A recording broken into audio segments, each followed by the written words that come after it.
can't build a future with a man who has none. You decided that before I came home. This transfer used credentials I didn't have yet. Then who planned your arrival? Someone who knew you would call me. Kevin Perez was 42 years old, a senior systems engineer who had quietly disappeared from the payroll of a Chicago technology company after 19 years of loyal service. By sunset, most people around him had already decided his story was over. The neighbors saw only a man with an aging Toyota Camry, a neatly trimmed lawn, and the same $5 coffee every morning. What nobody knew was that one of America's most powerful billionaires had spent years waiting for the right moment to call him again. As Penelope carried her final suitcase through the front door, Kevin's phone vibrated once. The screen lit up with a single name, Richard Calloway. If you're watching from somewhere in the world, let me know your country and your local time. In the comments, I always enjoy seeing where everyone is watching from. And if you love stories filled with unexpected twists, quiet strength, and satisfying justice, don't forget to subscribe so you won't miss tomorrow's story. 3 weeks earlier, Kevin Perez woke up before sunrise without an alarm. His routine had not changed in nearly 20 years. At 5:45 every morning, he brewed a pot of black coffee in the same stainless steel machine that had survived 2 kitchen remodels. While the coffee dripped into a chipped navy blue mug, he checked the weather through the window above the sink. Chicago's March sky looked heavy, wrapped in low gray clouds drifting over Lake Michigan. He buttoned a light blue shirt tied a conservative navy tie and slipped on the same polished brown shoes he had worn for years. They were old, but spotless. Penelope walked into the kitchen just as Kevin zipped his laptop bag. "You'll be late," she said while looking at her phone instead of him. Kevin smiled faintly. "I won't." That was all. He kissed her lightly on the forehead before leaving the house. She barely noticed. Traffic moved slowly along Interstate 94. Kevin never minded morning traffic. It gave him time to think. His Toyota Camry rolled into the employee parking garage at Lakeshore Integrated Systems just before 7:30. For 19 years, this building had been part of his identity. He knew every security guard by name, every maintenance worker, every receptionist. When he stepped through the revolving doors, something immediately felt different. People were quieter. Groups gathered in corners. Nobody laughed near the coffee station. Several employees looked down at their phones before quickly looking away. Kevin noticed everything. He simply didn't react immediately. Inside the elevator, his coworker Melissa forced a smile. "Morning?" "Morning. You hear anything?" Kevin shook his head. "No." The elevator climbed in silence. On the 12th floor, the engineering department looked unusually empty. Managers moved between offices carrying sealed envelopes. At exactly 8 o'clock, every employee received the same calendar notification. Mandatory department meeting, conference room A. No agenda, no explanation. Kevin carried his notebook inside. More than 80 employees filled the room. No one spoke above a whisper. A projector displayed only the company logo. 5 minutes later, Thomas Reynolds entered. Normally confident, the engineering director looked 10 years older. He placed both hands on the podium. "I'm going to keep this brief." Nobody moved. "The board approved a company-wide restructuring last night." The room became completely silent. "Several departments are being consolidated." A woman near the back quietly began crying before Thomas had even finished. "Approximately 400 positions will be eliminated today." Kevin watched Thomas instead of the screen. His former director wasn't reading mechanically. He was struggling. "This decision wasn't based on performance," someone interrupted. "Then what was it based on?" Thomas inhaled slowly. "Artificial intelligence integration, outsourced infrastructure, and budget reduction." More questions erupted. None received satisfying answers. Thomas finally looked directly toward Kevin. Just for a second? That single glance told Kevin everything. His name was on the list. 1 hour later, employees were called individually into human resources. Kevin entered conference room 3 carrying nothing except a legal pad. Thomas stood beside an HR representative named Linda Carter. Neither smiled. Linda slid a folder across the table. "I'm very sorry, Kevin." He opened it. Severance agreement. Continuation of benefits. Career transition services. 19 years summarized in 43 printed pages. Thomas spoke quietly. "I argued against this." Kevin looked up. "I know." "They wouldn't move." "I know." "They're making a mistake." Kevin offered the smallest nod. "Maybe." Thomas leaned forward. "For what it's worth," Kevin interrupted gently. "You don't have to explain." The words surprised Thomas. There was no bitterness, no accusation, no raised voice, only acceptance. Kevin signed where instructed. He shook both their hands before standing. Linda blinked. "You're taking this remarkably well." Kevin answered honestly. "Being angry won't change today's date." He picked up a small cardboard box waiting outside the room. Inside were 19 years reduced to a handful of belongings, a framed photograph from an employee softball championship, 2 engineering textbooks, a ceramic coffee mug that read "World's Okayest Programmer," a family picture taken beside Lake Michigan 8 summers earlier, a tiny potted cactus someone had given him during his 10th work anniversary. He carried the box through the office one last time. People avoided eye contact. Some cried. Others hugged coworkers. Kevin simply walked. At the lobby security desk, Officer Martinez stood up. "I heard." Kevin nodded. "Take care of yourself." "You too." Outside, cold wind swept across the parking lot. Kevin placed the cardboard box in the Camry's trunk before sitting behind the steering wheel. He didn't start the engine immediately. He rested both hands on the wheel. 19 years. Finished before lunchtime. For the first time that day, uncertainty reached him. Not panic, not fear. Just silence. His thoughts moved toward practical questions. Mortgage payment, health insurance, retirement account, job market. He opened his notebook. Instead of dwelling on what had happened, he wrote 4 simple lines. Update resume, call former contacts, review savings, tell Penelope tonight. He closed the notebook, then drove home. The house was unusually quiet when he arrived. Penelope returned just after 6. She placed designer shopping bags on the kitchen island before removing her sunglasses. "You got home early?" Kevin nodded. "I did." She looked at him. Something in his face made her stop unpacking. "What happened?" "I was laid off." The sentence hung in the room. For 2 seconds, neither moved. Kevin expected questions. "Are you okay? What happened? How are you feeling?"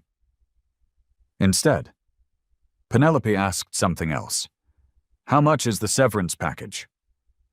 Kevin hesitated. "About 8 months' salary." She immediately calculated in her head. "And after that? I'll find another job." "How long will that take?" "I don't know." She folded her arms. "The mortgage is over $4,000. "I know." "The country clubs renew memberships in June." "I know." "Our vacation to Napa is already booked." Kevin remained calm. "We may need to postpone some things." Her expression changed. "Postpone? For a little while?" She laughed once. Not because it was funny, because she couldn't believe what she had heard. "My friends already know we're going." Kevin looked at her carefully. "I think they'll understand." She looked away. "I'm not worried they'll understand." Kevin didn't answer. She finally said what she had really been thinking. "They're going to think we've failed." Kevin heard every word. He didn't defend himself. Inside, disappointment settled quietly across his thoughts. Not because he had lost his job, because he had finally seen what frightened his wife most. It wasn't uncertainty, it was appearance. After dinner, Kevin carried his laptop into the study. He opened his resume, updated certifications, added recent cybersecurity projects, removed obsolete software skills, sent applications to 6 companies before midnight. Each submission was carefully customized. No shortcuts, no complaints, just work. Downstairs, Penelope sat alone in the living room scrolling through social media. Photographs filled her screen.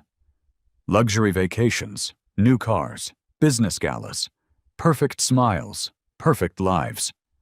Her thumb stopped on one profile. Bradley Stone, successful real estate developer, luxury condominiums across downtown Chicago, private charity events, magazine interviews. She had met him 6 months earlier during a fundraising dinner. Almost immediately, a notification appeared. Bradley Stone. Hope you're doing well. She stared at the message, then typed, Doing okay. Another reply arrived almost instantly. Dinner tomorrow, I know a place you'll like. Penelope looked toward the upstairs hallway. Kevin remained inside the study, quietly editing another job application. She locked her phone, then unlocked it again. After several long seconds, she typed only one word. Yes.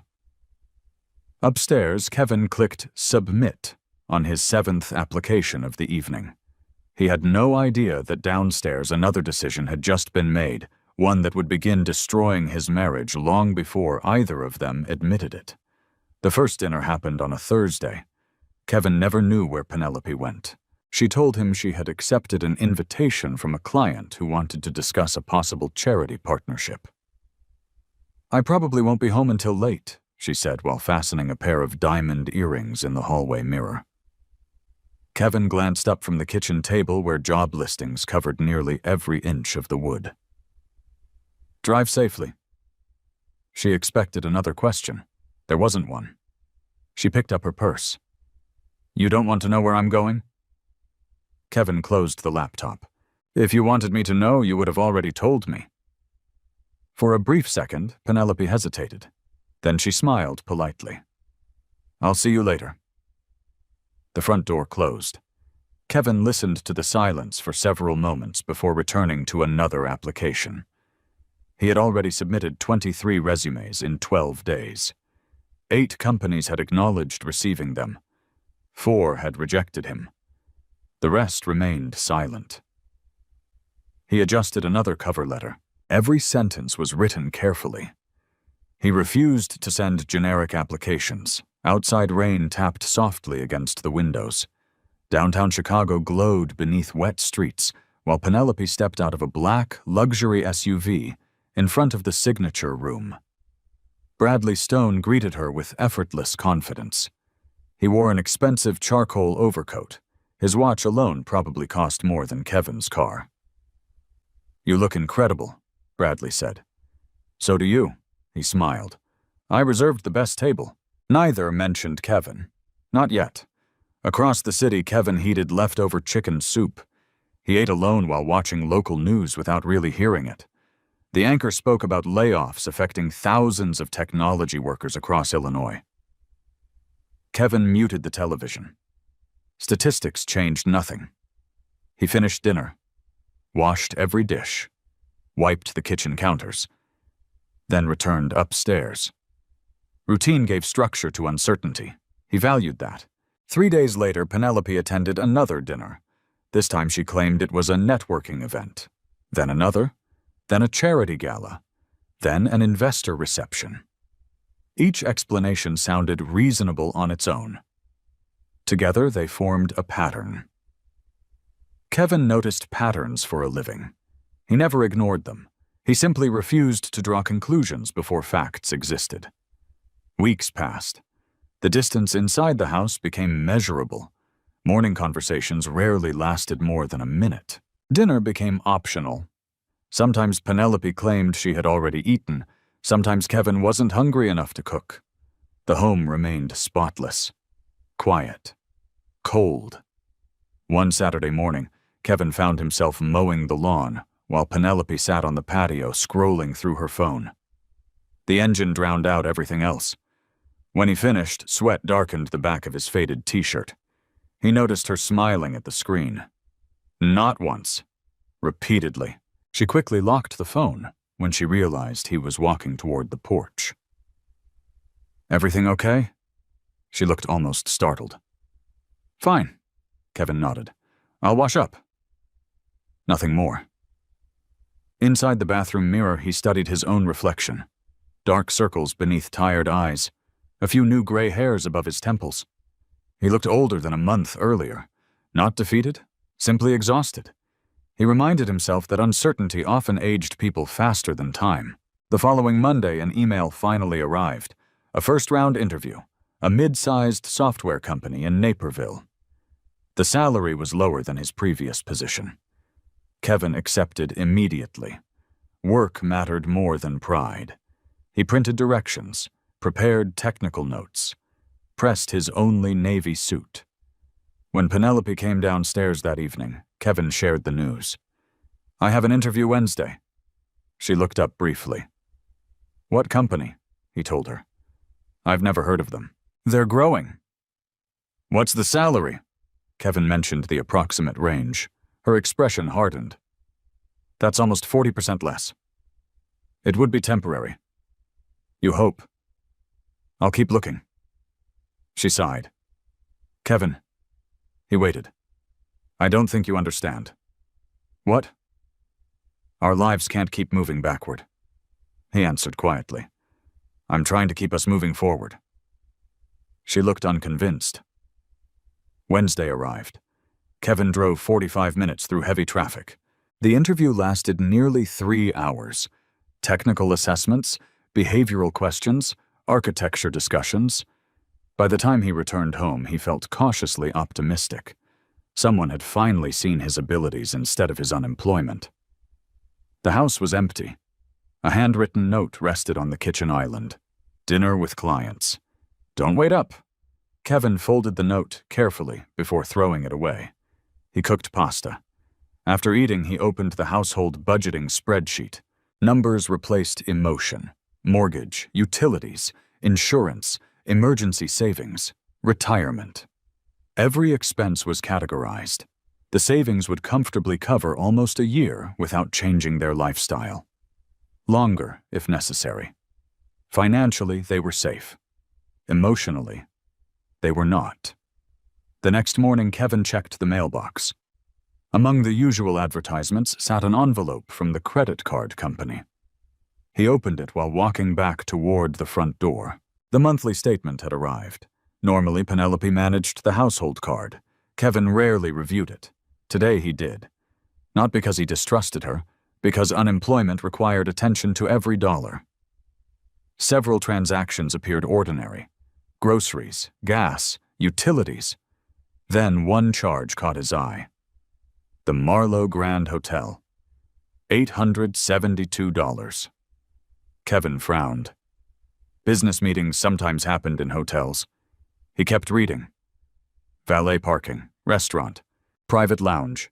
Another evening, another hotel, another restaurant.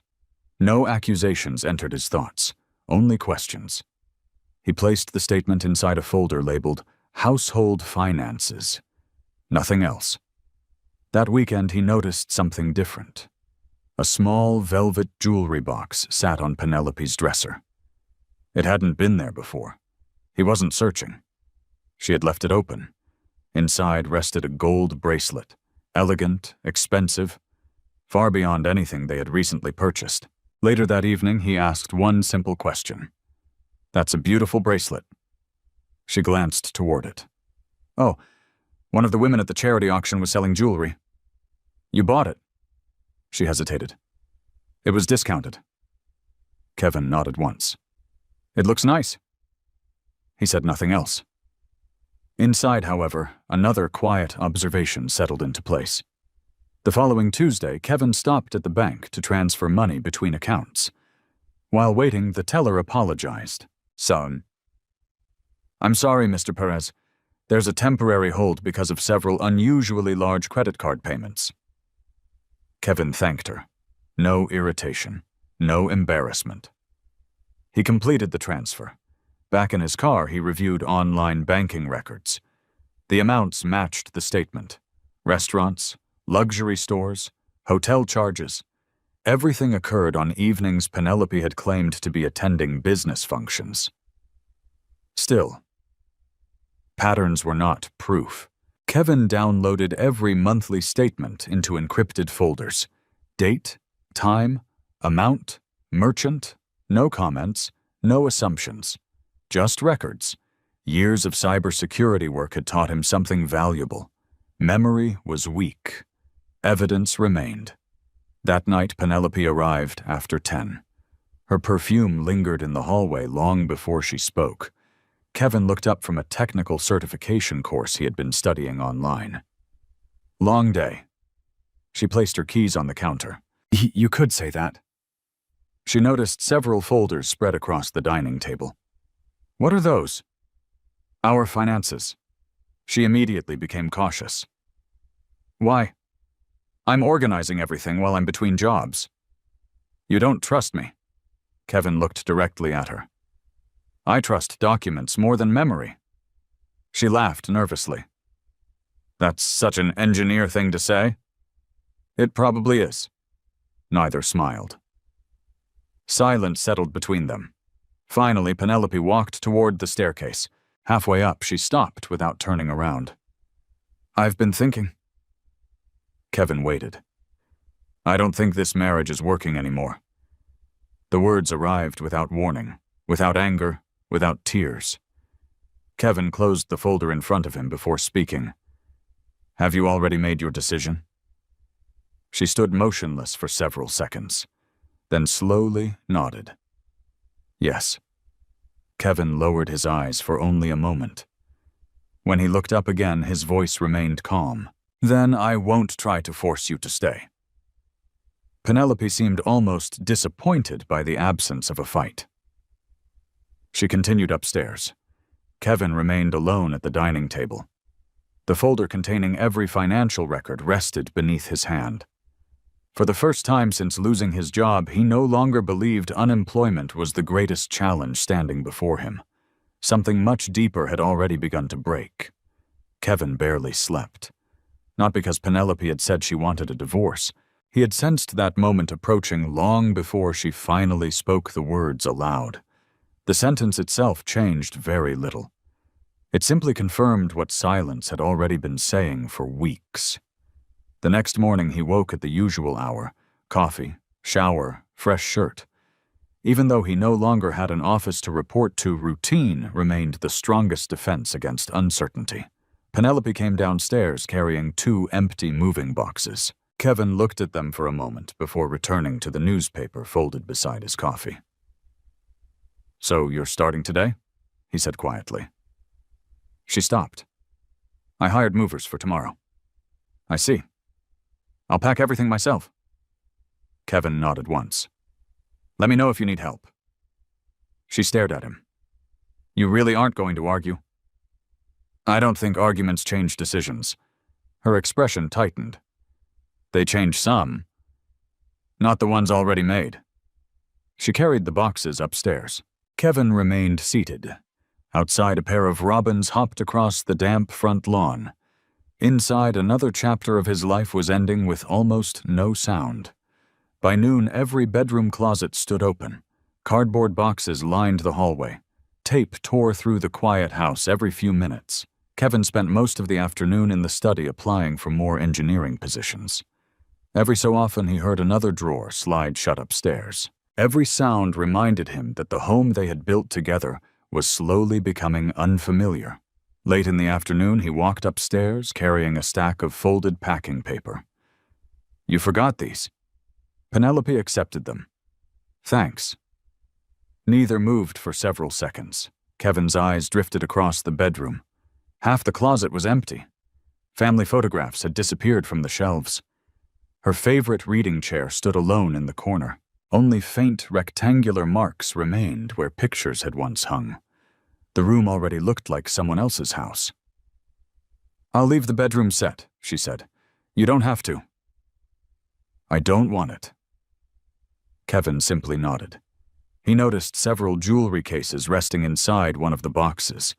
Among them sat the gold bracelet he had quietly observed weeks earlier. He said nothing. Not because he hadn't noticed, because there was no reason to. Facts did not become stronger through repetition. That evening, Penelope ordered takeout. Neither wanted to cook. The food arrived in plain, white containers. They ate at opposite ends of the dining table. Forks occasionally touched porcelain. Otherwise, the room remained silent. Finally, Penelope placed her fork down. "I've signed the divorce paperwork."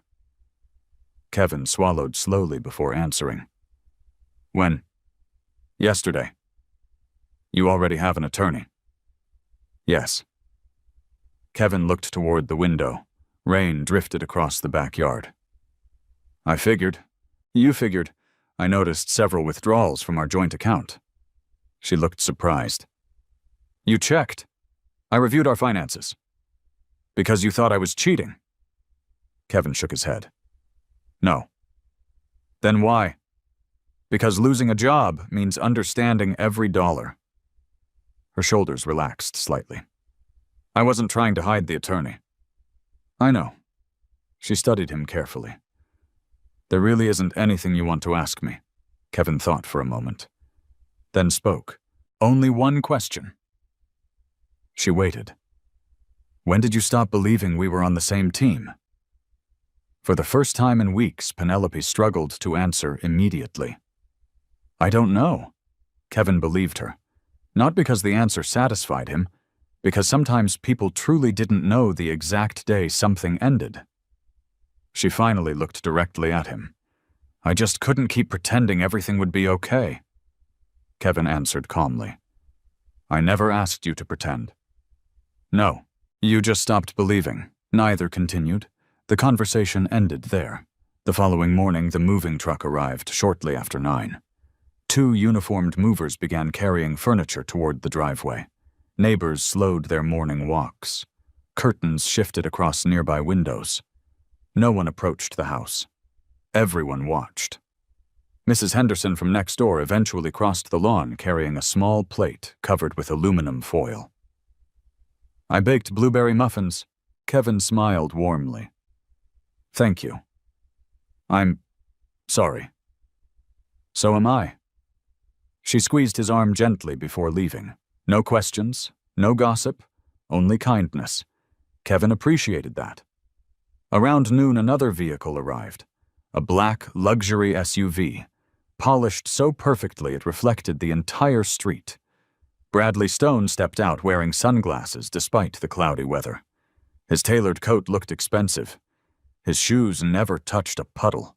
He glanced once toward the moving truck before walking confidently up the driveway. Kevin was carrying another box toward the garage when Bradley stopped several feet away. "You must be Kevin." Kevin set the box down carefully. "I am." Bradley extended his hand. Kevin shook it politely. "I've heard a lot about you." Kevin answered with complete neutrality. "I imagine you have." There was no challenge, no sarcasm, no hostility. Bradley seemed almost disappointed. "I hope there won't be any unnecessary complications."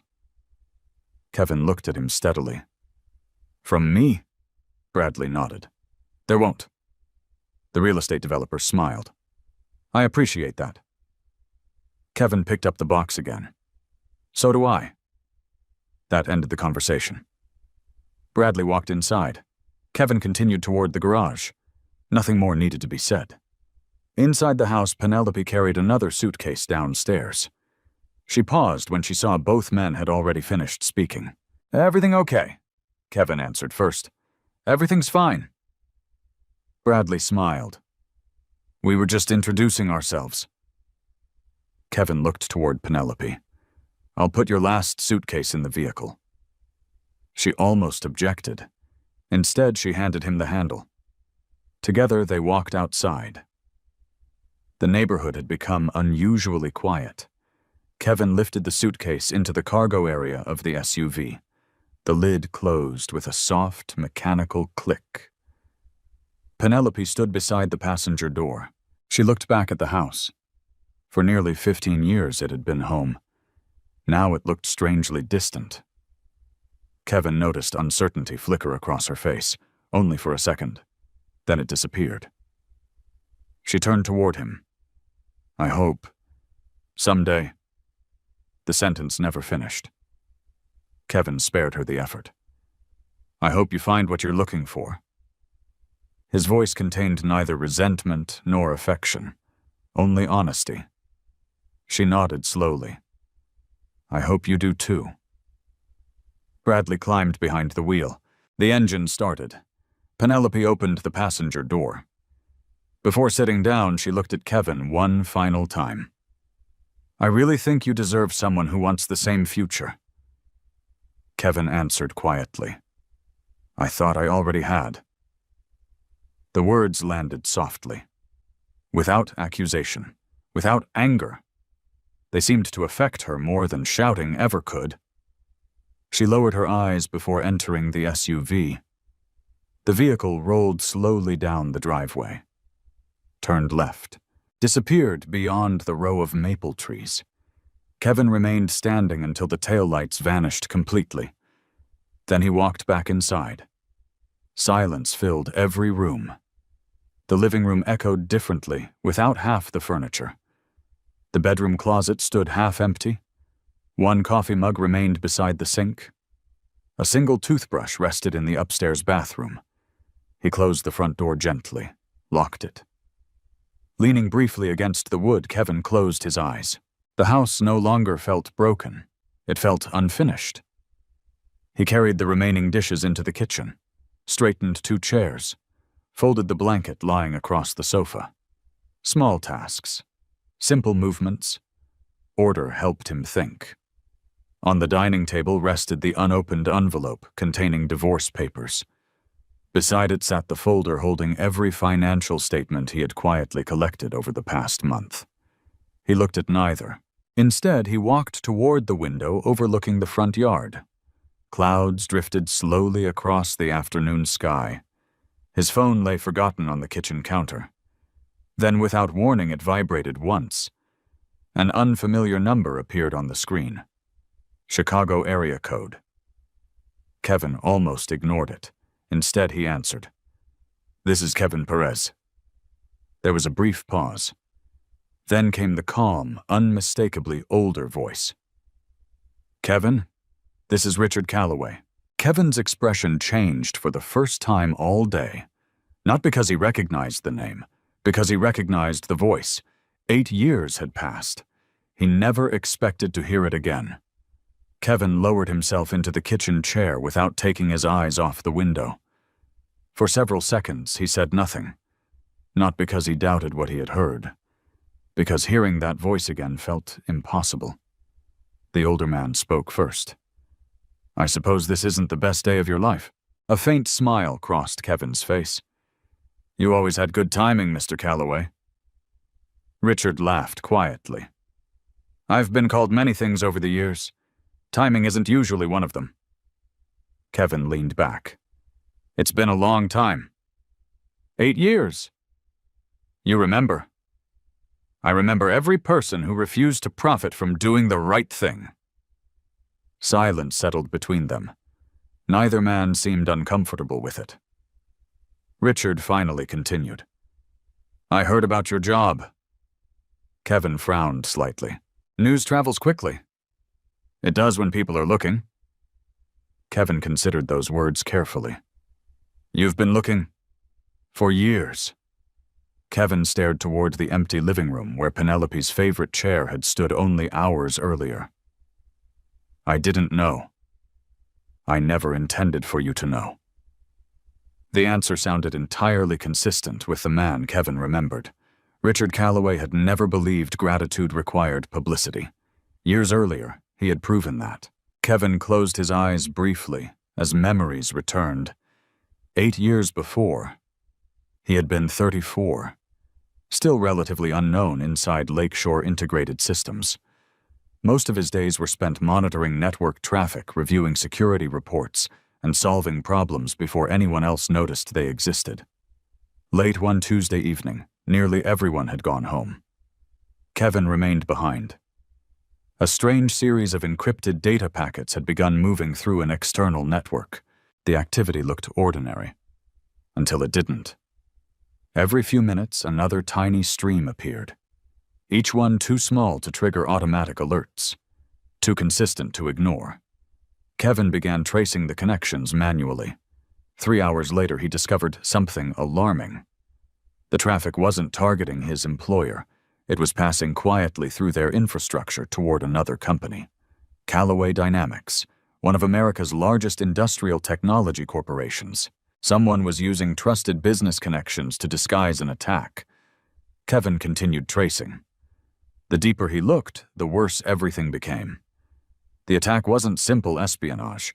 It was coordinated, patient, designed to activate simultaneously across multiple manufacturing facilities. If successful, production would stop nationwide. Supply chains could collapse. The financial damage alone would likely reach billions. Kevin immediately contacted his supervisor. No answer. Nearly midnight. He called again. Voicemail. Company policy required reporting through management. Time was disappearing. Kevin looked at the countdown script hidden inside the malicious code. Less than 5 hours remained. He made a decision, one that technically exceeded his authority. He called Callaway Dynamics directly. The operator almost disconnected him twice. Eventually, someone from corporate security answered. Kevin spoke calmly. "I believe your network has been compromised." The security manager sounded skeptical. "What company are you with?" Kevin explained. "What evidence do you have?" Kevin listed server addresses, encryption signatures, traffic patterns, access points. The conversation changed immediately. "Stay on the line." Within minutes, several engineers joined the call. Questions became increasingly technical. Kevin answered each one. At 2:17 that morning, someone interrupted. "Mr. Perez." "Yes, we've confirmed everything." The room on the other end became unusually quiet. Then another voice appeared, older, measured, confident. "This is Richard Callaway." Kevin had recognized the name immediately. Everyone in American manufacturing knew it. Richard spoke without introducing himself further. "My people tell me you may have just prevented the largest cyber attack in this company's history." Kevin answered honestly. "I only noticed unusual traffic." Richard laughed softly. "Most people would have ignored it." "They shouldn't." "What do you need from us?" "Nothing." The billionaire paused. "Nothing? Just fix the problem." Richard had remained silent for several moments. Finally, he said something Kevin never forgot. "The world has too many people asking what they deserve. And very few asking what is right." The attack had been stopped before sunrise. Federal investigators eventually became involved. Several international arrests followed months later. Kevin never appeared in any news report. His name never surfaced publicly, exactly as he had requested. A week after the incident, Richard invited him to dinner at his North Shore estate. Kevin almost declined. Curiosity changed his mind. The estate overlooked Lake Michigan. Elegant, private, nothing excessive despite Richard's immense fortune. Dinner lasted nearly 3 hours. They discussed technology, history, leadership, family. Almost nothing about money. At the end of the evening, Richard presented Kevin with an envelope. Inside rested a check, 7 figures. Kevin quietly slid it back across the table. Richard studied him. "Not enough." Kevin smiled. "It's too much." "You earned it." "I did my job." Richard leaned back. "You went far beyond your job." Kevin shook his head. "If I accept this eventually, I'll start believing I acted because of the reward." "And you didn't." "No." "Why?" Kevin answered without hesitation. "Because someone would have lost everything if I hadn't called." Richard never forgot that sentence. Instead of insisting, he folded the check. then handed Kevin a plain white business card. No amount of money can repay integrity. Kevin accepted the card. If you ever need me, Richard pointed toward the card. Call. Kevin thanked him, then placed the card inside his wallet. Years passed. He never used it. The memory faded into the background of ordinary life. Until today. Back in the present, Kevin opened the drawer beside the refrigerator. Inside lay an old leather wallet he rarely carried anymore. He searched one compartment, then another. Finally, he found it. A simple ivory-colored business card. No logo, no slogan, only one name. Richard Calloway. One phone number, nothing else. Kevin looked at it in disbelief. I still have your card. Richard chuckled. I knew you would. You seem very certain. I've always trusted your habits. Kevin smiled faintly. You've been watching. I've been paying attention. Richard's voice became more serious. I know about your layoff. I know about the divorce papers. Kevin looked toward the empty hallway. You know a great deal. I also know you haven't told anyone about what happened 8 years ago. I gave my word. And you kept it. Richard paused. Exactly as I expected. Kevin finally asked the question that had been forming since the phone rang. Why are you calling now? The older man's answer came immediately. Because I've been waiting for the day you became available. Kevin blinked. Available? My company needs someone. I'm looking for engineering work. I'm not offering engineering work. Kevin remained silent. Richard continued. I'm offering responsibility. I don't understand. You will. Another pause. I'd like you to come to Callaway Dynamics tomorrow morning. For an interview? Richard laughed. No. What then?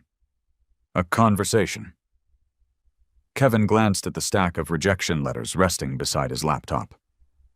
You've probably heard I haven't worked for almost a month. I have. My resume doesn't exactly look impressive right now. It looks exactly the way I expected. Kevin frowned. I'm not following. The world sees a man who lost his job. Richard's voice became slower. I see the same man who once protected an entire corporation without asking for recognition. Kevin said nothing. Richard continued. Tell me honestly. All right. Have you changed? Kevin thought carefully before answering. No. Good. Why? Because neither have I. Another silence followed. Then Richard spoke with unmistakable conviction. There are people inside my company I no longer trust. Kevin's attention sharpened immediately. I need someone whose judgment cannot be purchased. The words carried unusual weight. This isn't about cybersecurity alone, is it? No. What is it about? I'd rather discuss that in person. Kevin stood and walked toward the living room window. Clouds drifted across the evening sky.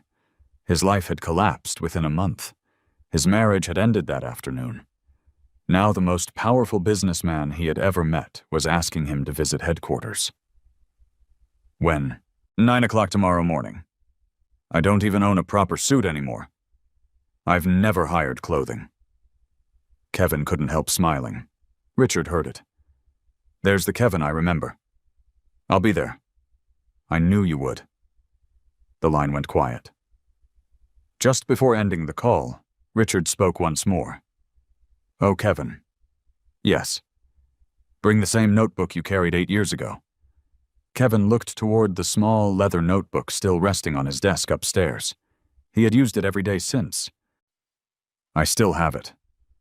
I never doubted that. The call ended. Kevin remained standing in the silent house, the phone still in his hand. Outside dusk settled over the neighborhood. Inside, for the first time since losing everything, the future no longer looked empty. It looked unknown. And unknown was something Kevin Perez had learned to navigate better than almost anyone. Kevin arrived at Callaway Dynamics 40 minutes early. Old habits refused to disappear. The headquarters occupied nearly an entire block along the Chicago River. 42 floors of glass and steel reflected the pale morning sky. Employees streamed through the revolving doors carrying laptops, coffee cups, and security badges. Kevin parked his aging Toyota Camry between two luxury sedans in the visitor garage. He looked at the dashboard clock. 8:18 a.m. His navy suit had been pressed carefully the night before. The leather notebook Richard had mentioned rested inside his worn briefcase. Nothing about him suggested he was walking into one of the largest privately owned corporations in America. He preferred it that way. Inside the lobby, polished marble stretched toward a reception desk nearly 40 feet long. The receptionist smiled professionally. "Good morning. Welcome to Callaway Dynamics." "Good morning. May I help you? My name is Kevin Perez." She typed only his first name before stopping. Her expression changed almost instantly. "Oh." She looked back at the screen to verify what she had just read. "Mr. Perez." "Yes." "Mr. Callaway has been expecting you." Several nearby executives glanced toward Kevin without understanding why the receptionist had suddenly become unusually attentive. She stood instead of remaining seated. "Please allow me." Kevin raised a hand politely. "You don't have to. I've been instructed that I do." She picked up the phone. "This is reception. Mr. Perez has arrived." She listened for several seconds. "Yes, sir." After hanging up, she smiled again. "Someone will be here in just a moment." Kevin thanked her and stepped aside. He noticed details almost automatically. Security cameras positioned to eliminate blind spots, visitor badges encoded with RFID chips, separate elevator access levels, 3 security officers watching the lobby without appearing obvious. Efficient, quiet, well-designed. Less than a minute later, a woman in her early 50s approached. Gray business suit, tablet in one hand, confident stride. "Mr. Perez." "Yes." "I'm Evelyn Brooks, Chief of Staff." They shook hands. "Mr. Callaway asked me to personally escort you." Kevin followed her toward a private elevator, requiring biometric authorization. As the doors closed, Evelyn looked toward him. "You've met Mr. Callaway before." "Years ago." "He doesn't personally invite many people." Kevin smiled faintly. "I've noticed." The elevator climbed quickly. Floor 20, 30, 38, 42. The doors opened onto an executive floor unlike the rest of the building. There were no cubicles, no reception desks, only quiet hallways lined with artwork and floor-to-ceiling windows overlooking the city. Evelyn stopped before double oak doors. "He'll see you now." Kevin thanked her. She smiled. "I think he's been waiting for this meeting longer than you realize." Kevin entered. Richard Callaway stood beside the windows overlooking the river. At 72, his posture remained straight. Silver hair, dark blue suit. No unnecessary display of wealth. He turned as Kevin approached. For a brief moment, neither man spoke. Then Richard extended both hands instead of one. "It's good to see you again." Kevin shook them. "You too." Richard studied him carefully. "You've aged." Kevin smiled. "So have you." Richard laughed. "Good. You're still willing to tell me the truth." They sat near the windows. Coffee had already been prepared. Richard poured 2 cups himself. "I remember how you take it." "Black." "Exactly." Kevin accepted the mug. "Thank you." Richard sat opposite him. "I read every annual report your previous employer published." Kevin looked surprised. "I wasn't mentioned. I wasn't reading the reports." Richard smiled. "I was reading the cybersecurity incidents." Kevin understood immediately. There weren't many. "There were almost none." Richard nodded. "That's because someone prevented most of them before they became incidents." Kevin remained silent. Richard leaned forward. Do you know why I admire engineers? They solve problems. No. Richard shook his head. The best engineers remove problems before anyone notices they existed. He pointed gently toward Kevin. You've always been one of those. Kevin looked out the window for a moment. I was simply doing my work. I know. Richard's expression became more serious. And that's exactly why you're here. He opened a thin leather folder. Inside were several organizational charts, financial reports, photographs, meeting schedules. Kevin recognized none of the names. Richard slid one page across the table. Our company has grown significantly. Kevin looked at the figures. Annual revenue exceeded $40 billion, more than 60,000 employees, facilities across 5 countries. Richard continued. Growth creates opportunities. Kevin nodded. It also creates weaknesses. Exactly. Richard smiled. You haven't changed. He pointed toward another page. This is our executive leadership team. 9 names, 9 photographs. Richard tapped 3 of them. I trust these people with my life. Then he tapped 2 others. I trust them with business. Finally, his finger rested on the remaining 4. I no longer know. Kevin looked carefully at the photographs. What changed? Success. Richard folded his hands. Money doesn't reveal character. Kevin looked up. What does it reveal? It removes excuses. The room became quiet. Richard continued. I've spent the last 18 months noticing decisions that don't make sense. Kevin listened. Projects costing twice their budget. Suppliers selected despite lower performance. Contracts approved without proper review. Internal reports disappearing. Kevin asked the obvious question. Fraud. I don't know. You suspect it? I do. Kevin looked down at the folder again. Why not hire investigators? I have. What happened? They found nothing. Auditors. Nothing. Outside consultants. They produced beautiful presentations. Richard's tone remained calm. No answers. Kevin slowly closed the folder. So why me? Richard stood and walked toward the windows. Because everyone investigates by looking for guilty people. He turned. You investigate systems. Kevin considered that carefully. Richard continued. You don't begin with conclusions. You begin with evidence, Kevin said quietly. Evidence usually tells the truth. Richard smiled. Exactly. He returned to the table. I don't need another executive. I don't need another consultant. I need someone who notices what everyone else walks past. Kevin remained thoughtful. Richard watched him closely. I assume there's more. There is. Richard opened another folder. This one contained no financial reports, only newspaper clippings, magazine interviews, charity photographs, corporate event invitations. Kevin frowned. I don't understand. You will. Richard slid one magazine across the table. The cover featured Bradley Stone, Chicago's fastest-rising real estate visionary. Kevin's expression remained neutral. Richard noticed. You know him, Kevin answered carefully. I've met him. Richard looked directly into his eyes. Your wife left with him yesterday. Kevin did not react outwardly.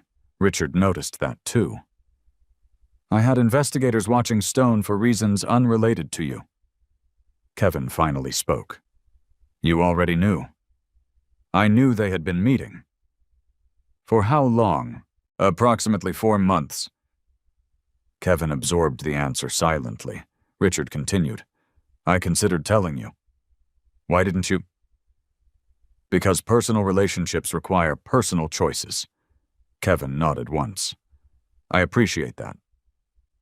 Richard looked almost relieved. I thought you might. He handed Kevin another photograph. Bradley leaving an office building. Another man walking beside him. Neither looked toward the camera. "Who's this?" Richard answered quietly. "Martin Doyle." No. "The chief financial officer?" "Yes." Kevin looked back at the organizational chart. Martin Doyle was one of the 4 executives Richard no longer trusted. Another photograph. Bradley shaking hands with a construction supplier. Another. Bradley entering a private club with 2 Callaway executives. Another. Bradley leaving a restaurant carrying a leather portfolio. Kevin arranged the photographs into neat rows across the table. "What exactly does Bradley Stone do for your company?" Richard answered. "Officially?" "Yes." "Nothing." Kevin looked up slowly. "And unofficially?" Richard met his eyes. "That's precisely what I need you to discover." The room became completely silent. Kevin looked from the photographs to the financial reports, then back to Richard. "You believe my divorce and your investigation are connected?" Richard answered with complete certainty. "I no longer believe in coincidences." Kevin's thoughts moved carefully through every detail he had collected over the past month. Hotel charges, luxury gifts, secret meetings, financial records. Everything suddenly seemed larger than a failing marriage. Richard folded his hands. "I'll ask only once." Kevin waited. "Will you help me?" Kevin looked out over Chicago. Yesterday he had been an unemployed engineer standing alone in an empty house. Today he sat 42 floors above the city, with evidence suggesting that the man who had entered his wife's life might also be standing dangerously close to one of the largest corporate fraud schemes in the country. He closed his notebook, then looked directly at Richard. "My answer depends on one thing." Richard raised an eyebrow. "What is it?" Kevin's voice remained calm. "I won't accuse anyone until the evidence does." A slow smile spread across Richard Calloway's face. "That's exactly why I chose you." Kevin arrived before sunrise the following morning. Downtown Chicago was still wrapped in a pale blue haze, and only a handful of lights burned inside the towering headquarters of Callaway Dynamics. Cleaning crews moved quietly through the lobby, while security officers exchanged shifts. He preferred buildings before they filled with people. People carried opinions. Systems carried evidence. The receptionist smiled as he approached. "Good morning, Mr. Perez." "Good morning." She handed him a visitor coffee voucher before remembering he no longer needed one. "You have full access now." Kevin smiled politely. "I noticed." He stepped into the private elevator alone. As the doors closed, he opened the leather notebook Richard had asked him to bring. One page contained only 6 words: patterns first, conclusions last. He had written them years ago after investigating a server breach that looked random, until every log entry had been placed in chronological order. The principal had never failed him. When he entered his office, the laptop had already synchronized overnight. Thousands of additional records were waiting: vendor databases, procurement approvals, executive calendars, email metadata, encrypted access logs. Most investigators would have begun with the financial statements. Kevin ignored them.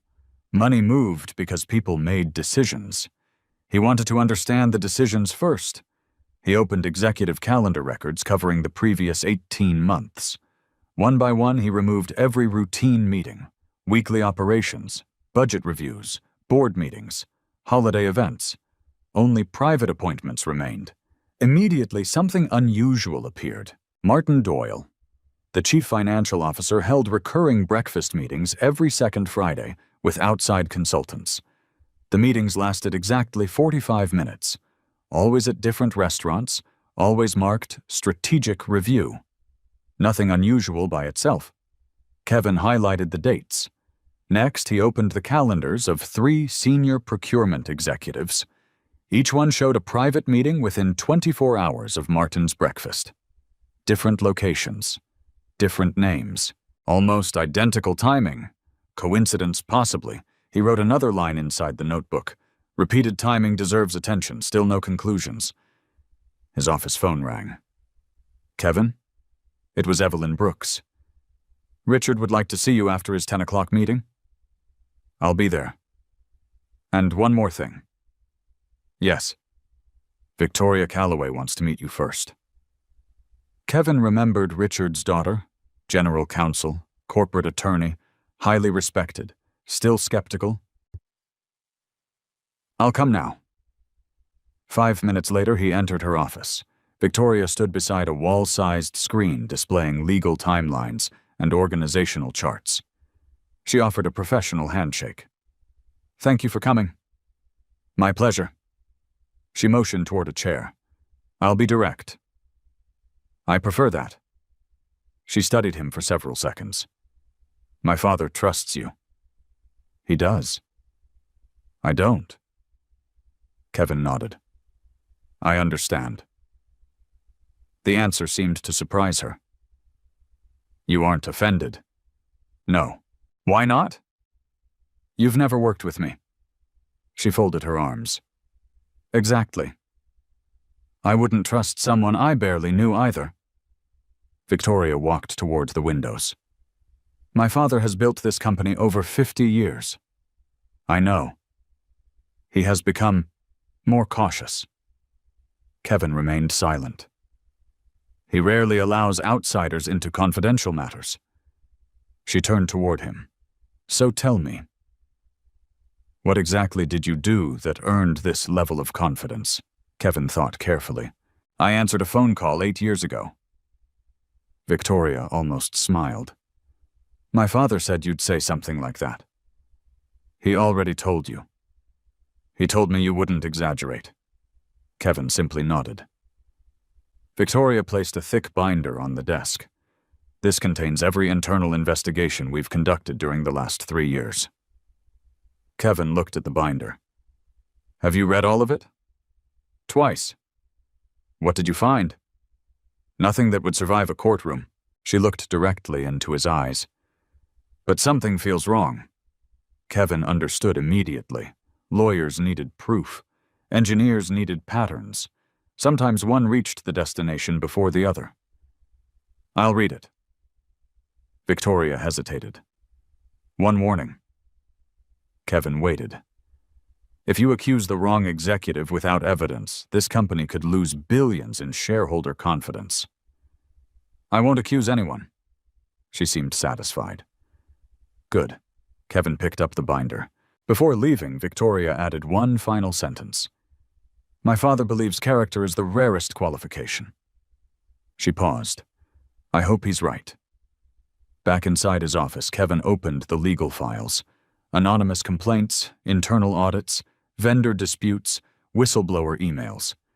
Each investigation had ended the same way. Insufficient evidence. No further action. He ignored the conclusions. Instead, he created a spreadsheet. Column 1, date. Column 2, department. Column 3, executive involved. Column 4, outside vendor. Column 5, reason complaint was dismissed. Hours passed. The spreadsheet slowly filled. At first glance, every complaint appeared unrelated. Construction contracts, software licenses, equipment purchases, security consulting, legal retainers. Nothing connected. Until Kevin sorted everything by vendor. 3 names appeared repeatedly. Horizon Strategic Advisors, Stone Urban Development, Lakefront Procurement Solutions. He recognized one immediately. Stone Urban Development. Bradley Stone. Kevin leaned back. Bradley officially had no partnership with Calloway Dynamics. Yet his company's name appeared inside 6 separate procurement reviews. Not enough to prove anything. Enough to keep reading. He opened the oldest file. A warehouse redevelopment proposal. Rejected. Second file. Parking structure consultation. Approved. Third. Commercial property acquisition. Withdrawn without explanation. Kevin looked deeper. Every document involving Bradley had been reviewed personally by Martin Doyle. Again, Not proof, only another pattern. His office door opened softly. Richard entered without knocking. "You've been here 4 hours." Kevin checked the clock. "I lost track." Richard smiled. "A good sign." He noticed the whiteboard. Dates, names, colored lines. No conclusions. "You found something."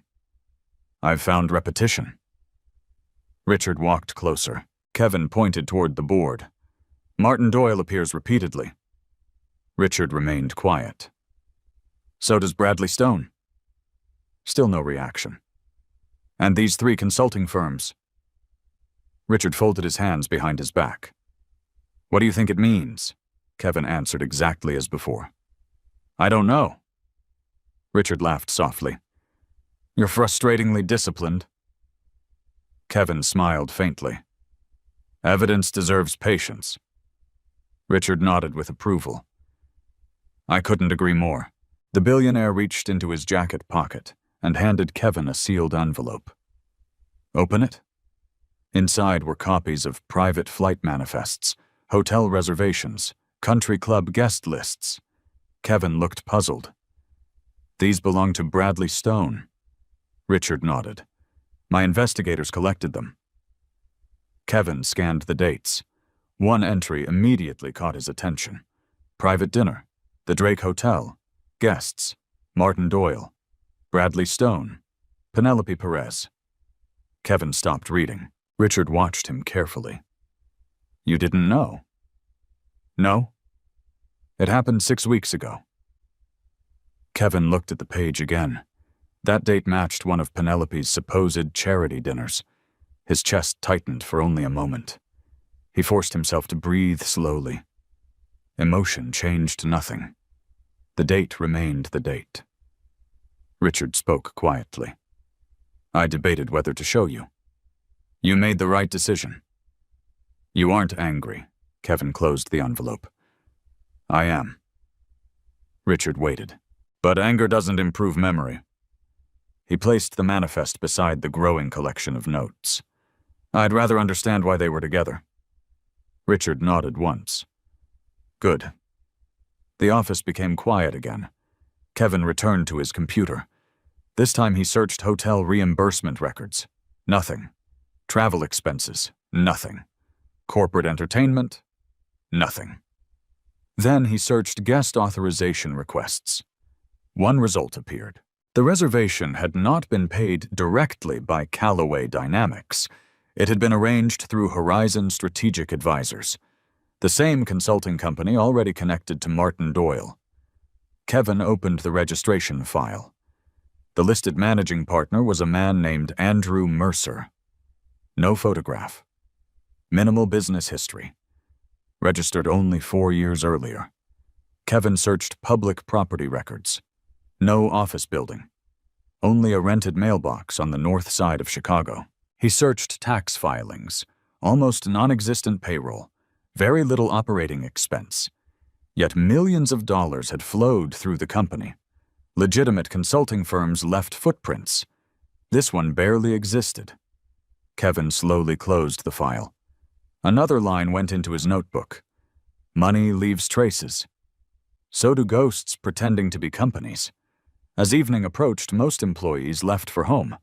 Kevin remained in the quiet office reviewing one final document, a server access log. Someone had remotely downloaded hundreds of procurement records over the weekend. The account used belonged to Martin Doyle. The login location, however, came from a conference room inside Callaway Dynamics. According to Martin's own calendar, he had been attending an investment conference in New York at exactly the same time. Kevin read both records twice. One of them had to be false. Either the calendar had been deliberately altered, or someone inside the company was using Martin Doyle's credentials without his knowledge. For the first time since beginning the investigation, Kevin realized the truth might be far more complicated than a single dishonest executive. Someone inside Callaway Dynamics was not merely hiding evidence. Someone was carefully constructing a false trail. And whoever it was had been doing it for years. Kevin arrived at his office carrying 2 things, a black coffee, and a question he still could not answer. Was someone committing fraud inside Callaway Dynamics, Or was someone carefully directing suspicion toward the wrong people?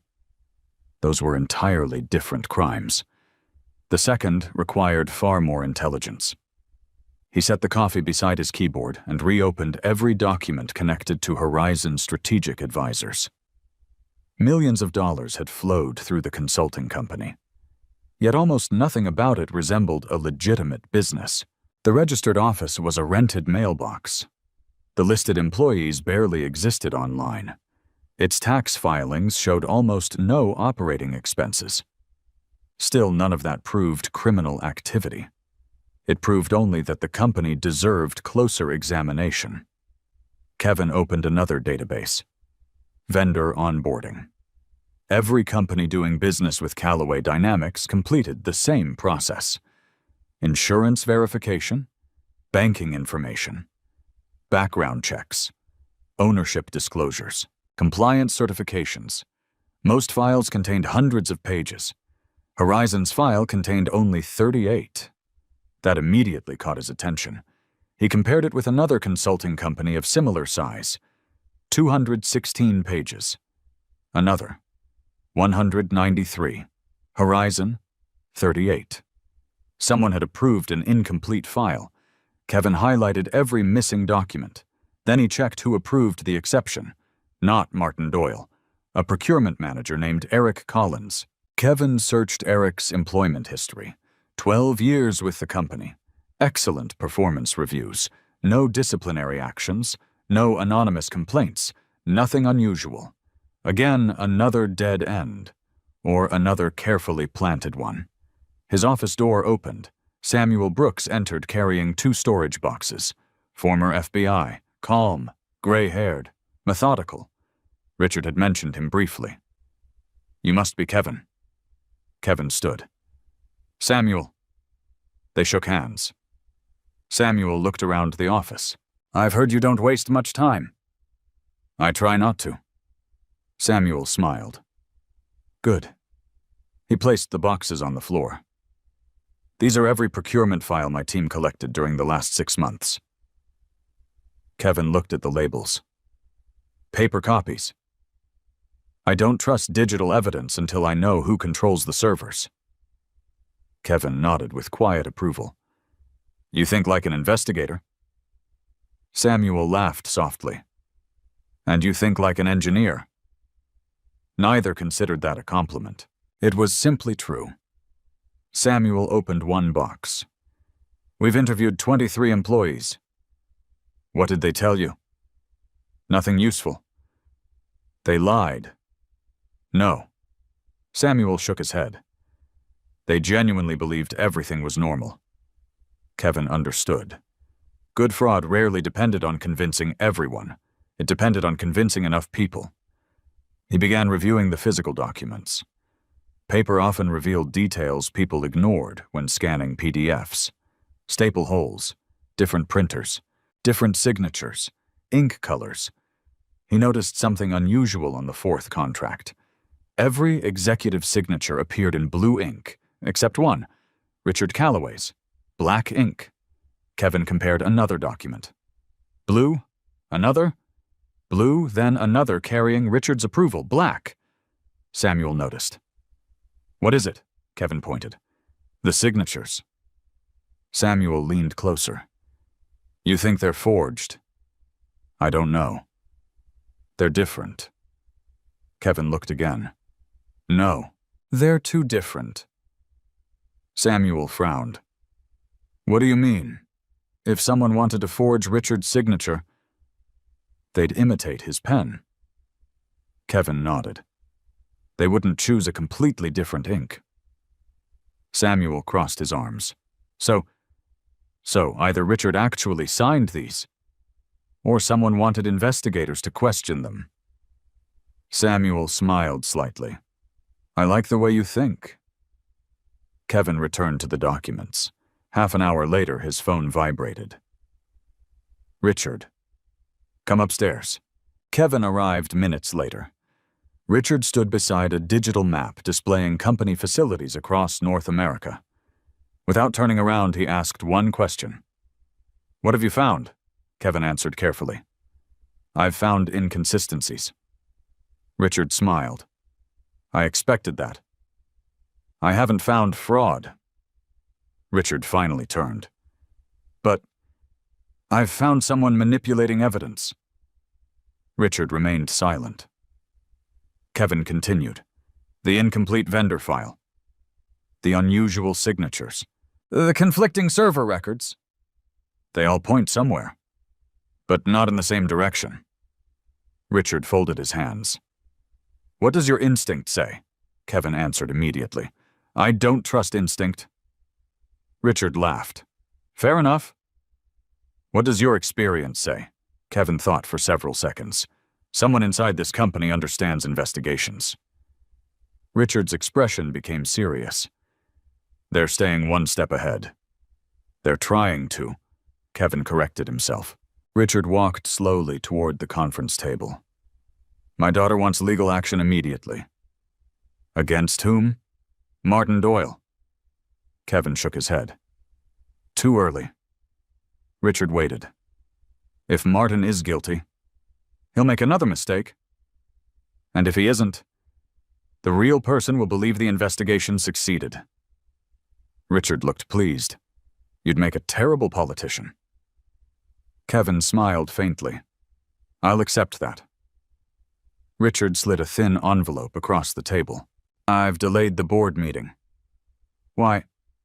I trust your judgment. Kevin looked surprised. That's risky. So is accusing the wrong executive. The billionaire sat. I'll give you 1 week. Kevin nodded. I'll use it. Back downstairs, Samuel waited beside the whiteboard. I've got something. Kevin joined him. Samuel pointed toward a printed spreadsheet. We traced every payment made to Horizon. Kevin studied the numbers, monthly transfers, different amounts, always below the threshold requiring automatic board review. Interesting. They're keeping each payment small. Samuel nodded. Exactly. Kevin reached for a marker. He wrote every payment date beside the executive calendar already covering the board. Another pattern appeared. Every transfer occurred within 48 hours after Bradley Stone attended a private event with Callaway executives, country clubs, fundraisers, investment dinners, charity auctions. Samuel stared at the board. I missed that. You were looking at money. Samuel smiled. And you weren't. I was looking at timing. Kevin circled Bradley's name. For the first time, Bradley stood at the center of every visible connection. Still, visible connections were not evidence. Kevin refused to forget that. Late that afternoon, Victoria entered carrying several legal folders. My team finished reviewing the whistleblower complaints. Kevin looked up. Anything new?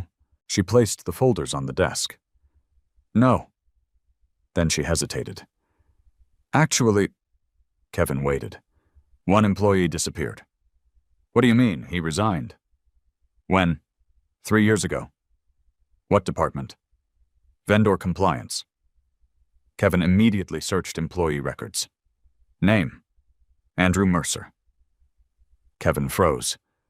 The registered owner of Horizon Strategic Advisors carried exactly the same name. He looked at Victoria. Are you certain? She nodded. He worked here before forming Horizon. Samuel stepped closer. That can't be coincidence. Kevin opened Andrew Mercer's personnel file. Outstanding performance. No disciplinary history. Resigned voluntarily.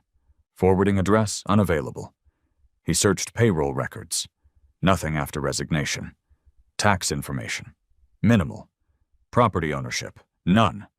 Driver's license. Expired. It was as if Andrew Mercer had slowly disappeared after leaving the company. Samuel spoke quietly. We finally have someone. Kevin kept reading, then stopped. Emergency contact. One name. Bradley Stone. The room fell completely silent. Samuel looked from the screen to Kevin.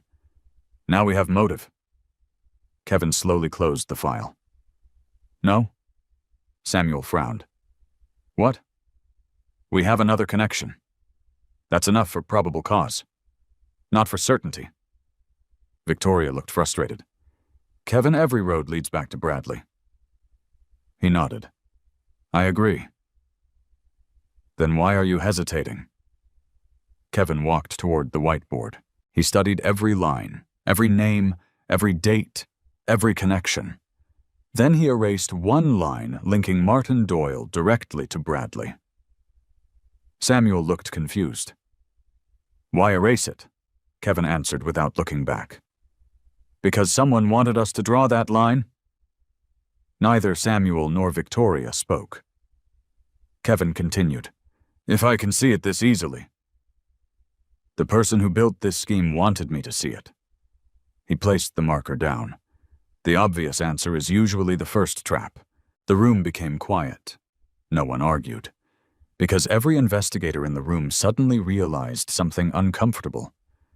They had all been moving exactly where the evidence seemed to point. Only Kevin had stopped to ask who arranged the arrows in the first place. As evening settled over Chicago, his encrypted phone buzzed. An unknown number. No caller identification. Kevin answered. No one spoke. Only slow breathing. Then the line disconnected. A few seconds later, a single anonymous text message appeared. Stop looking at Horizon.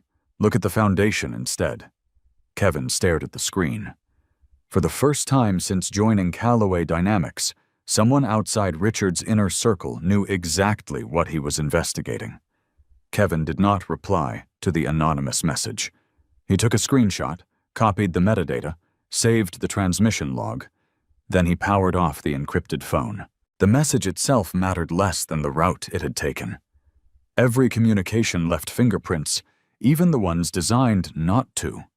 He reopened the device 20 minutes later inside the secure forensic workstation Samuel Brooks had installed that morning. The message had traveled through 3 relay servers before reaching the encrypted network assigned exclusively to Richard Callaway's investigation team. Someone knew that number.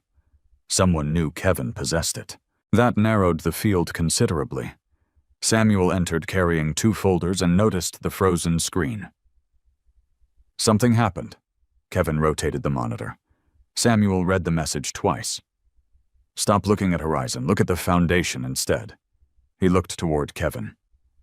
You think it's genuine? I don't know. You think it's a trap? I don't know that either. Samuel smiled faintly. You really hate guessing. I hate becoming attached to guesses. Samuel pulled up a chair. So where do we start? Kevin enlarged the metadata. The sender wanted me to read the words. He pointed toward the routing information. I want to read everything except the words. Samuel nodded. Within 30 minutes, they confirmed one important detail. The message had originated somewhere inside downtown Chicago. Not from another country, not from an anonymous overseas relay. Someone local, someone close. Kevin closed the report. Whoever sent this wasn't trying to disappear forever. Samuel looked confused. What makes you say that? They could have. Kevin tapped the screen. They chose not to. Meaning, they wanted me to know they're watching. Samuel leaned back. A warning. Or an invitation. Neither possibility made Kevin comfortable. He turned back to the whiteboard. One side listed every executive involved in procurement. Another listed outside vendors. A third listed anonymous complaints over the past 3 years. Only one phrase remained uncategorized. The Foundation. Kevin circled the words. What foundation? Samuel answered first. Building Foundation? Kevin shook his head. Too obvious. The Callaway Foundation. Samuel paused. Richard's charitable organization, created nearly 20 years earlier. It funded scholarships, hospitals, community technology centers, and veteran assistance programs throughout Illinois. Samuel frowned. You think the message refers to the charity? I think we should find out. Kevin searched internal records. The Callaway Foundation operated independently from the corporation. Separate accounting, separate board, separate legal entity. Still, administrative support came from Callaway Dynamics. Shared payroll, shared compliance, shared technology infrastructure. Interesting. He requested access. Authorization granted immediately. Richard's executive approval extended farther than Kevin had realized. Thousands of charitable records appeared. Scholarship grants, medical donations, university partnerships, construction funding. Kevin ignored the dollar amounts. Instead, he searched vendor names. Horizon Strategic Advisors, 7 results. Bradley Stone Development, 3 results. Andrew Mercer, 1 result. Kevin stopped scrolling. Andrew Mercer had signed a consulting agreement with the Callaway Foundation 2 years after leaving Callaway Dynamics. Samuel leaned closer. So he didn't disappear. No. He simply changed addresses. Kevin opened the contract. Consulting services, community redevelopment planning, technology outreach, annual compensation, $900,000. Samuel whistled quietly. That's generous. Kevin kept reading. Performance reports, missing. Deliverables, missing. Project evaluations, missing. Everything supporting the contract had vanished. Only payment records remained. Kevin looked at Samuel. Someone cleaned this file. Samuel nodded slowly. I agree. Kevin printed every remaining page. Paper forced people to slow down. He spread the documents across the conference table. Dates, approval signatures, bank transfers. One signature appeared repeatedly. Not Richard Callaway. Victoria Callaway. General Counsel. Samuel looked uneasy. That complicates things. It complicates assumptions, Kevin corrected him. Before they could continue, Evelyn Brooks knocked softly. Richard needs both of you.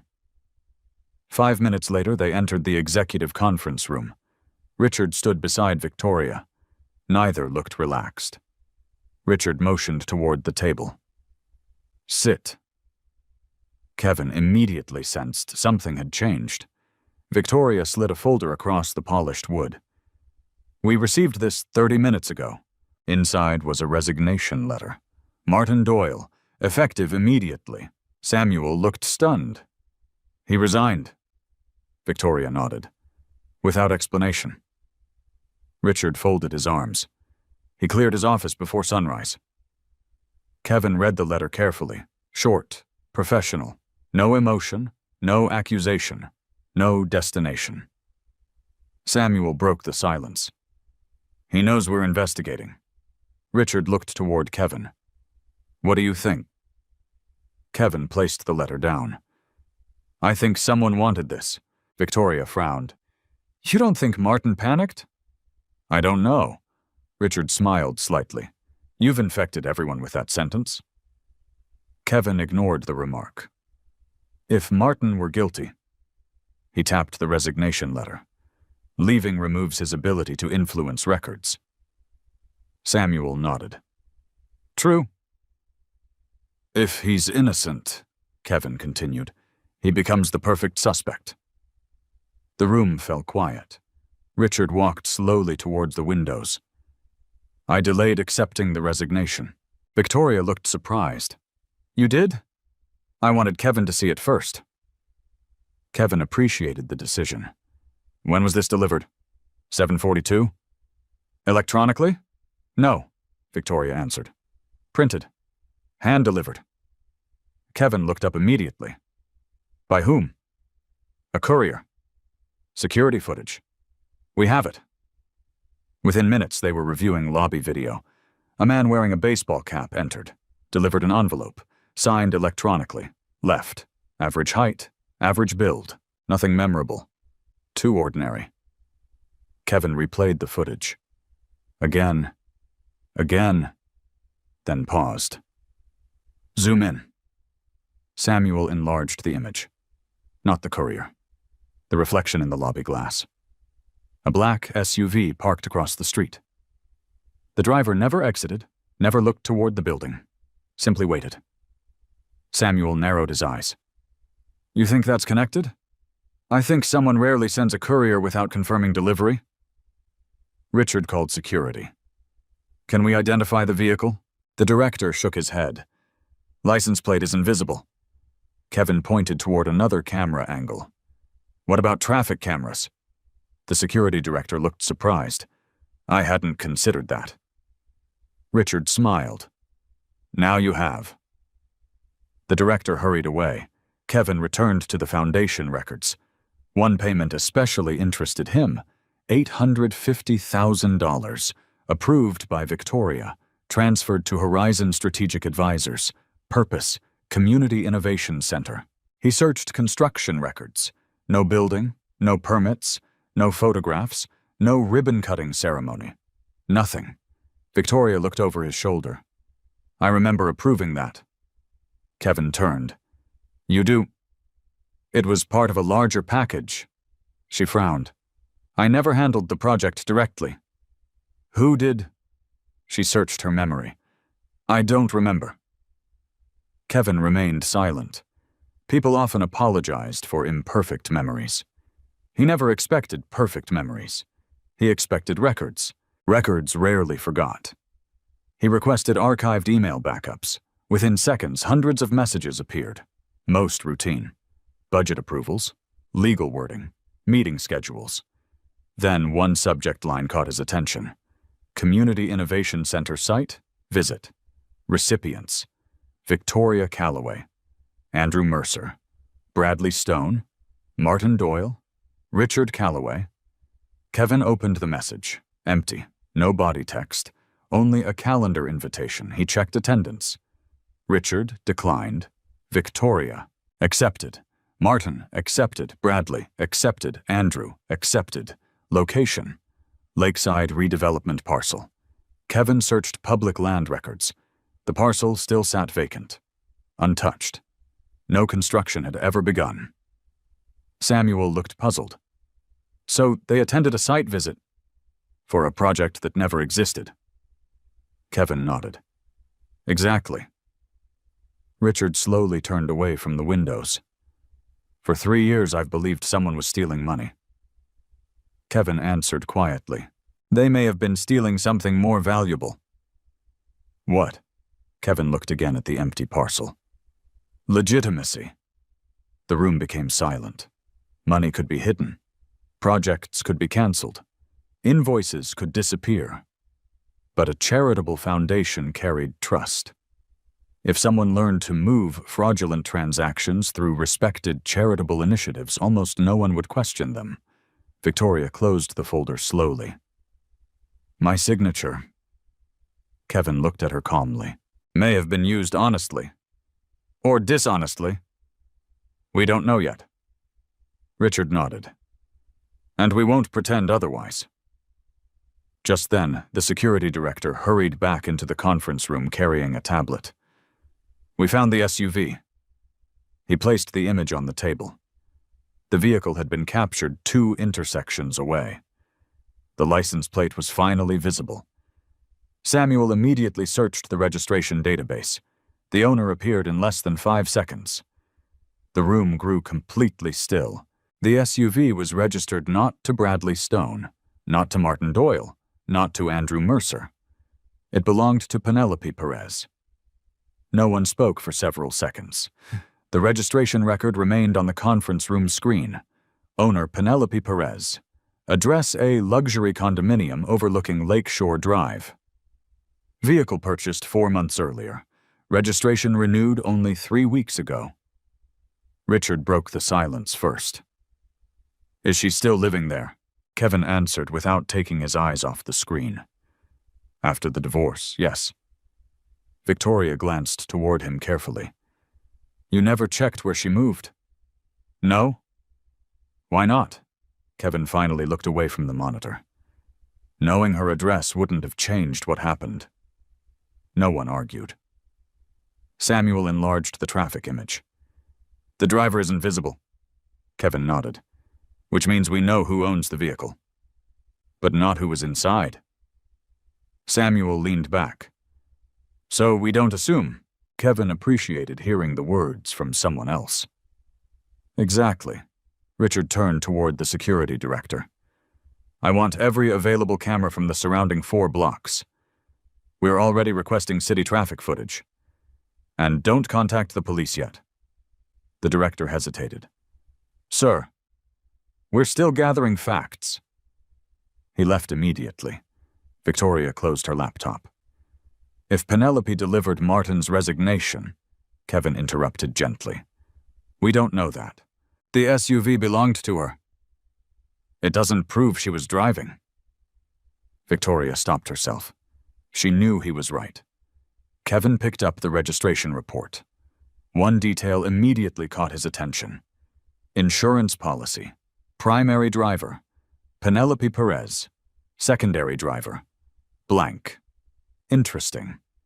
Most luxury insurance policies listed every household driver. This one listed only her. He wrote another note. Confirm vehicle usage. Never assume vehicle ownership equals driver identity. Richard noticed. You think someone borrowed it? I think possibilities are still open. Samuel smiled faintly. You've become predictable. Kevin looked up. In what way? You disappoint people who want quick answers. Richard laughed quietly. And that's exactly why you're here. Back in his office, Kevin requested the vehicle's automated toll records. Callaway Dynamics maintained agreements with several transportation analytics firms for executive security purposes. Within minutes, encrypted travel logs arrived. The black SUV had crossed 4 electronic toll points during the previous week. One route immediately stood out. Tuesday evening, downtown Chicago, North Shore, then back downtown before midnight. Samuel compared the timestamps. The resignation letter arrived Wednesday morning. Kevin nodded. Different day. So whoever used the SUV wasn't necessarily preparing that delivery. He overlaid another database. Hotel parking records, restaurant valet logs, private garage entries. One location appeared, the Drake Hotel. Again, the same hotel where Penelope Bradley Stone and Martin Doyle had attended the private dinner weeks earlier. Samuel folded his arms. That place keeps appearing. Kevin zoomed in. The SUV entered the underground garage, stayed 98 minutes, exited, no guest names, no surveillance available without a warrant. Still, another pattern. Never proof. Only another direction. His phone buzzed. Evelyn Brooks. Kevin, someone is here asking for you. Who? He wouldn't give his name. Where? Lobby. I'll come down. 5 minutes later, Kevin stepped into the nearly empty reception area. A man in his late 60s stood beside the windows. Simple jacket, work boots, weathered hands. Nothing about him suggested wealth or influence. The man removed his baseball cap. Kevin Perez. Yes. My name is Walter Jennings. Kevin waited. I worked maintenance here for 27 years. I remember seeing your employee file. Walter looked surprised. You've been reading old records. I've been reading many records. Walter nodded slowly. I figured. He handed Kevin a small, sealed envelope. No return address. No note. Just this. Who gave it to you? Walter glanced toward the revolving doors. A woman. When 10 minutes ago. What did she look like? Late 30s, dark sunglasses. Brown hair. She knew my name.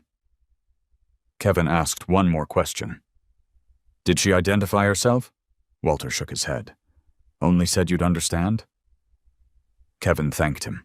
Walter began walking away, then stopped. One more thing. Kevin waited. I've repaired enough buildings to know something.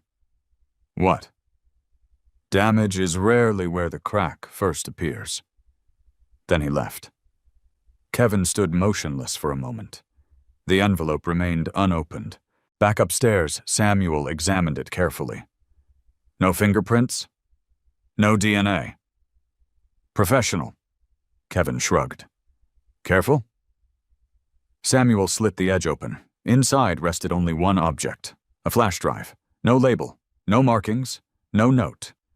Kevin connected it to an isolated forensic computer disconnected from every company network. Nothing happened immediately, then a single folder appeared. Foundation. Inside were scanned invoices, construction budgets, architectural renderings, environmental studies, everything related to the Community Innovation Center project. Samuel frowned. I thought those files were missing. So did I. Kevin opened the first invoice. Authentic. Second. Authentic. Third. Authentic. The fourth stopped him. The invoice number duplicated another payment already stored inside Callaway's accounting system. Same amount, different bank account. Samuel noticed it simultaneously. There. Kevin nodded. The money split. They continued reading. Every legitimate invoice possessed a matching duplicate. One payment reached the real contractor. The second traveled elsewhere. Not millions at once, hundreds of thousands, repeated quietly over several years. Kevin began calculating. 900,000, 850,000, 620,000, 480,000. The total climbed steadily, nearly $26 million. Samuel exhaled slowly. So there was fraud. Kevin corrected him. There appears to be. He enlarged the payment authorizations. Every duplicate transfer required 2 electronic approvals. One belonged to finance, the other belonged to legal. Victoria. Martin. Again. Samuel looked frustrated. This keeps pointing back to them. Kevin remained calm. Only on paper. What if paper tells the truth? Kevin answered without hesitation. Then we'll prove it. His encrypted phone rang. Richard. Conference room, immediately. When Kevin entered, Richard stood beside Victoria and Evelyn. Their expressions were tense. Richard didn't waste time. Our IT department found an unauthorized login. When? 30 minutes ago. From where? Our archive servers. Kevin looked toward the screen. What was accessed? Richard answered quietly. The exact foundation files you're reviewing. Samuel frowned. Someone knows we have them. Victoria added another detail. The login used your credentials. Kevin remained perfectly still. My credentials? Richard nodded. According to the system. Samuel immediately spoke. Impossible. Kevin looked at the access log. Username, Kevin Perez. Successful authentication. Archive download, timestamp, 23 minutes earlier. He checked his own workstation. He had been inside the forensic lab with Samuel during the entire period. 3 witnesses could confirm it. Richard folded his arms. What does that tell you? Kevin answered calmly. My account was cloned. Victoria looked alarmed. Can someone do that? Kevin nodded. If they understand the authentication system. Samuel leaned over the keyboard. The clone originated from inside headquarters. Kevin followed the digital path.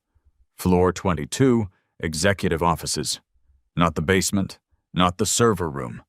Someone had deliberately entered the executive network, using Kevin's identity, downloading the exact files he had just received. Richard looked around the room. They're reacting. Kevin nodded. They're nervous. No. Kevin corrected himself after another moment. They're informed. Richard understood immediately. You think someone inside this building knows every move we make? Kevin looked toward the glass walls surrounding the conference room. Someone was watching the investigation almost as closely as the investigators themselves. The anonymous text, the flash drive, the cloned credentials, none of it was random. Someone wanted Kevin to find the truth. Someone else wanted to stay one step ahead of him. The only certainty left was that the real game had never been about hiding evidence.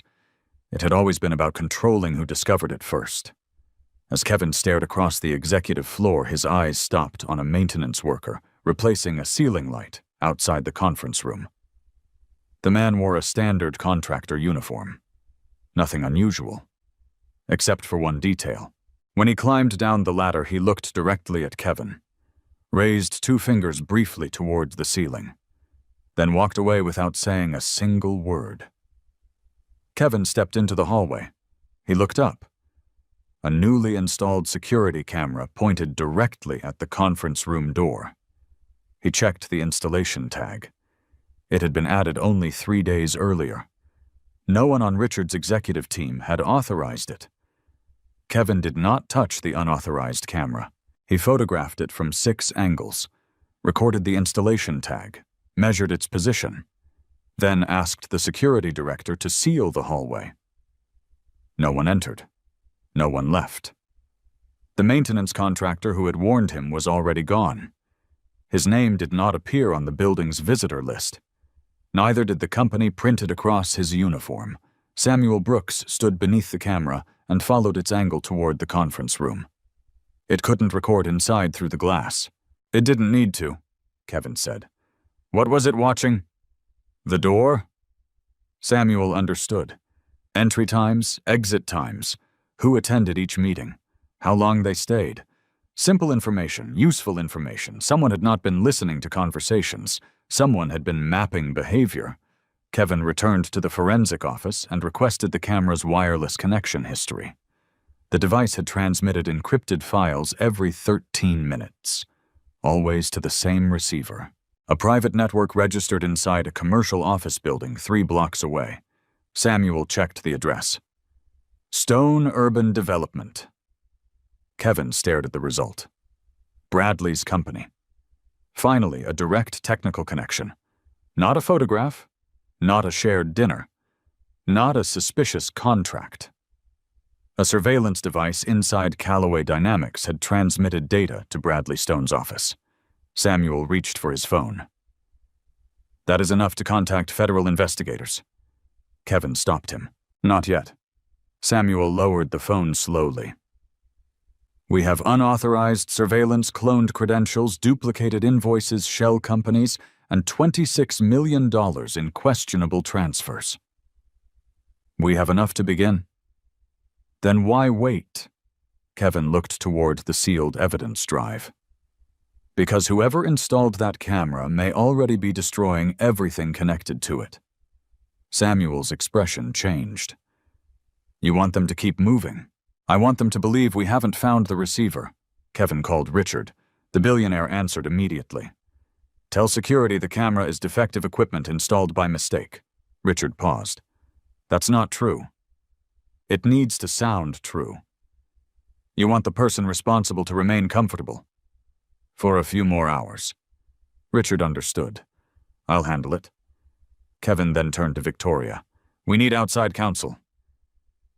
She stood beside the conference table, arms folded tightly.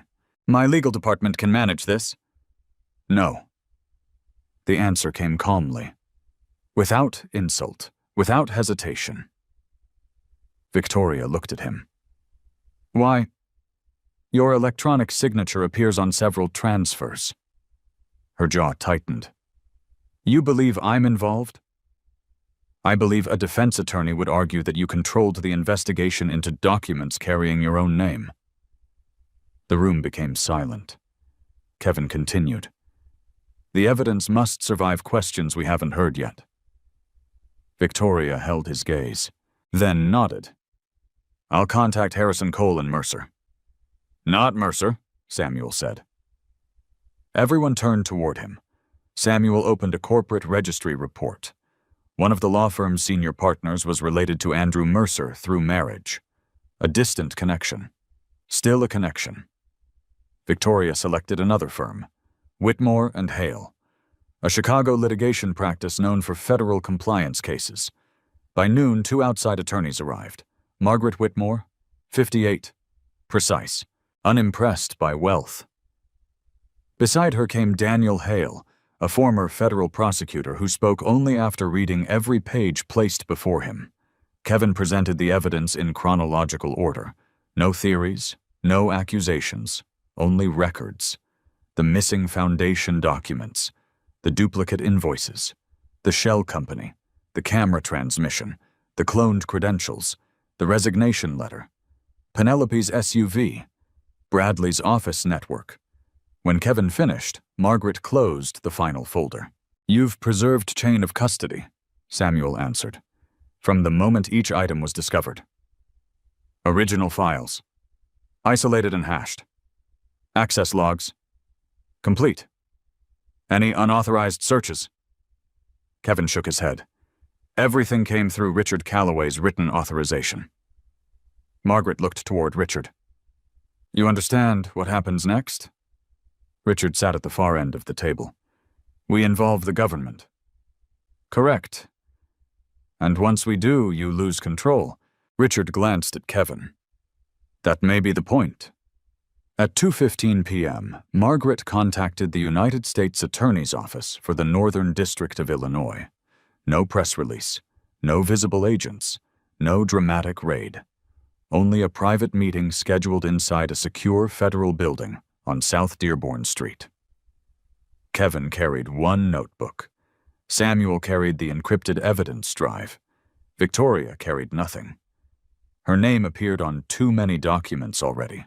The federal conference room contained 4 people: Assistant United States Attorney Rebecca Sloan, 2 FBI financial crimes agents, 1 forensic accountant from the Internal Revenue Service.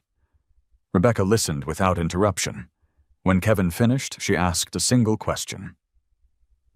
"Why didn't Callaway Dynamics report this sooner?" Richard answered. "Because we did not know whether we had discovered fraud or manufactured evidence." Rebecca looked toward Kevin. "And now," Kevin replied carefully, "now we know both exist." The prosecutor leaned back. "Explain." "The money movement appears real." He placed the duplicate invoices on the table. But several records were altered to direct investigators toward specific executives. "Which executives?" "Martin Doyle and Victoria Callaway." Victoria did not move. Rebecca studied her. "You approved some of these transactions." Victoria answered evenly. "I approved bundled foundation budgets. I did not authorize duplicate transfers." "You may need to provide sworn testimony." "I will." Rebecca turned to Samuel. "And Martin Doyle." "His location is currently unknown." The FBI agents exchanged a glance. One of them spoke. "We found him this morning." Everyone looked up. "Where?" "O'Hare International Airport." "Was he leaving the country?" "No." The agent opened a folder. "He purchased a one-way ticket to Denver but never boarded." Kevin asked, "Where is he now?" "In protective custody." Richard's expression hardened. "Why protective custody?" Rebecca answered. "Because Mr. Doyle contacted us 2 days ago." The words changed everything. Martin had approached federal authorities before resigning, before the courier delivered the letter, before Kevin discovered the camera. Rebecca continued. "He claimed someone had been using his credentials for nearly 3 years." Kevin remained still. That matched the conflicting access logs. "Did he name anyone?" "No." "Why not?" "He said he had suspicions but no proof." Samuel leaned forward. "What did he provide?" The FBI agent placed a small encrypted drive on the table. "Copies of internal transaction records." Kevin immediately recognized the file labels: foundation payments, horizon transfers, Bradley Stone meeting schedules. Martin had collected nearly the same evidence. But one folder was different. Personal authorizations. Inside were signed instructions from Penelope Perez. Kevin saw her name before anyone spoke. His chest tightened. He forced himself to look at the document, not the memory attached to it. Penelope had signed as an independent project liaison for Stone Urban Development. The position had paid her $12,000 per month. The first payment arrived 5 months earlier. Before Kevin lost his job. Before she asked for a divorce. Before she claimed Bradley was simply someone who understood ambition. Rebecca watched Kevin carefully. "Did you know she worked for Stone?" "No." Did she have access to your home computer? Yes. Passwords? Some. Corporate systems? Never. Rebecca slid another page forward. Martin believes your former employer, Lakeshore Integrated Systems, may have been used as an outside access point. Kevin stared at the company name. His layoff no longer looked separate. The restructuring, the timing, his removal, Bradley's sudden confidence, Penelope's hidden payments, all of it now sat within the same widening circle. Rebecca continued. We need sworn statements from each of you today. For the next 6 hours, the story was divided into testimony. Richard described his concerns. Victoria explained every authorization. Samuel documented every investigative step. Kevin answered questions about systems dates, access, and evidence he never guessed. When he did not know, he said so. When a conclusion exceeded the records, he refused to make it. By evening, Rebecca signed the first applications for federal search warrants. Stone Urban Development, Horizon Strategic Advisors, the Callaway Foundation Archive Room, 3 private residences, 1 listed under Andrew Mercer, 1 under Bradley Stone. The last address remained sealed from everyone except the agents. Kevin left the federal building shortly after 10. Cold wind moved between the towers. His phone rang before he reached the curb. Unknown number. He answered. No breathing this time. No silence. Penelope's voice came through clearly. Kevin, I need you to listen. He stopped beneath a streetlight. Where are you? I can't tell you. Are you safe? A pause. For now. Kevin closed his eyes briefly. What happened? Her voice dropped. Bradley knows about the warrants. They had not been executed yet. Only 5 people outside the federal team knew they existed. Kevin's grip tightened around the phone. How? I don't know. Then he heard a car door close somewhere near her. Penelope inhaled sharply. Kevin, the man named Andrew Mercer isn't who you think he is. The line went dead. At that exact moment, 3 blocks away, the first federal convoy turned onto Michigan Avenue. The warrants were no longer secret, and someone had begun moving before the agents arrived. Kevin watched the federal vehicles disappear into the traffic. Penelope's final sentence remained sharper than the cold air around him. Andrew Mercer isn't who you think he is. The statement offered no proof, only another direction. Kevin called Rebecca Sloan immediately. She answered on the second ring. Penelope contacted me. Where is she? I don't know. What did she say? Kevin repeated every word exactly. No interpretation. No missing pauses. Rebecca listened. Do not contact her again. She called me. Then do not answer if she calls back. Kevin looked down South Dearborn Street. She said Bradley knows about the warrants. That information is restricted. Apparently not restricted enough. Rebecca's voice hardened. We are moving now. The call ended. Kevin remained beneath the streetlight for another moment. Then he returned to the federal building. Inside, the atmosphere had changed. Agents moved quickly through the hallways. Phones rang behind closed doors. Printed warrants disappeared into sealed folders. Samuel met Kevin near the elevators. They found the leak. Who not yet? Samuel handed him a tablet. A federal access log showed that 1 warrant draft had been opened 17 minutes before Penelope called. The account belonged to a junior legal clerk. The clerk had not been inside the building. His credentials had been copied. Again, another identity used remotely. Another false trail. Kevin studied the timestamp. Where did the login originate? Public wireless network. Location. Samuel enlarged the map. The Drake Hotel. Kevin closed his eyes briefly. The hotel had become a recurring doorway into the entire scheme. Private dinners, foundation meetings, vehicle records, now a stolen federal login. We need the hotel's network logs, he said. Agents are getting them. At 10:42 p.m., the first search team entered Stone Urban Development. The office occupied 3 floors of a renovated tower near Michigan Avenue. The reception area was empty. Computers remained on. Coffee sat inside one conference room still warm. Bradley's employees had left in a hurry. Agents secured laptops, accounting files, security recordings, and 2 locked cabinets containing foundation contracts. Bradley Stone was not there. His personal phone had been turned off 19 minutes before the agents arrived. At Horizon Strategic Advisors, the second team found something stranger. There was no real office, only a mailbox, a rented conference room, and a storage unit filled with old printers' disposable phones, forged corporate seals, and hundreds of signed documents. Andrew Mercer was nowhere inside. At Bradley's residence, agents found packed luggage, cash, 3 passports, 2 under different names. The black SUV was missing. Penelope's condominium was empty. No clothes in the closet, no toiletries, no suitcase.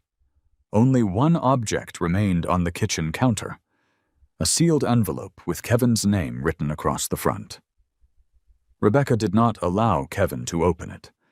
An evidence technician photographed the envelope, checked it for fingerprints, and placed it inside a transparent sleeve. Then Rebecca opened it while 3 witnesses watched. Inside was a handwritten letter. Kevin recognized Penelope's writing immediately. "Kevin, I know you have no reason to trust me. I did not understand what Bradley was doing until it was too late. He told me Andrew Mercer was a former Callaway employee who managed private investments. That was not true. Andrew Mercer is not one man. It is a name they use. Different people sign it. Different people appear at meetings. The man I met as Andrew was older. The man Bradley spoke to on the phone sounded younger. Bradley made me sign foundation documents. He said they were for redevelopment consulting. I believed him because I wanted to believe the life he promised me was real. I used your old home computer once to open a file he sent me. He said it was a property report. I think that is how they entered Lakeshore's network. I am sorry. There is a safe deposit box at First American Bank on Wabash, box 417. My key is taped beneath the bottom drawer of the bedroom dresser. Inside is everything Bradley told me to destroy." Kevin read the letter twice. No anger rose inside him, only a cold understanding. Penelope had not simply left their marriage for another man. She had carried a door into Kevin's former company without knowing what stood behind it. Rebecca placed the letter into evidence. "We need the key." The bedroom dresser remained inside Kevin's house. Agents accompanied him to Evanston. The neighborhood looked peaceful when 3 unmarked federal vehicles stopped outside. Mrs. Henderson watched from behind her curtains. Kevin unlocked the front door. Nothing appeared disturbed. The house still carried the emptiness Penelope had left behind. He led the agents upstairs. The dresser remained against the bedroom wall. One agent removed the bottom drawer. A small brass key was taped underneath. Number 417 had been engraved into its head. Rebecca photographed it, then sealed it. They reached First American Bank shortly after midnight. The branch manager arrived wearing a coat over his pajamas. 2 attorneys reviewed the warrant. The vault opened. Box 417 was longer than Kevin expected. Inside were 3 flash drives, a disposable phone, a stack of notarized documents, and a black notebook. Samuel opened the notebook carefully. Every page contained dates, dollar amounts, initials, and hotel room numbers. Penelope's handwriting appeared only on the first page. Bradley said this protects us. The remaining entries belonged to someone else. Kevin recognized the precision. Straight columns, consistent spacing, transaction references. This was not Bradley's work. It resembled accounting. Samuel reached the final page. A list of scheduled payments appeared. Martin Doyle, Victoria Callaway, Richard Callaway, Kevin Perez. Each name had an amount beside it, not money paid to them. Money assigned to transactions using their identities. Kevin's name carried the largest number, $48 million. Rebecca looked toward him. You were going to become the next authorization source. Kevin understood immediately.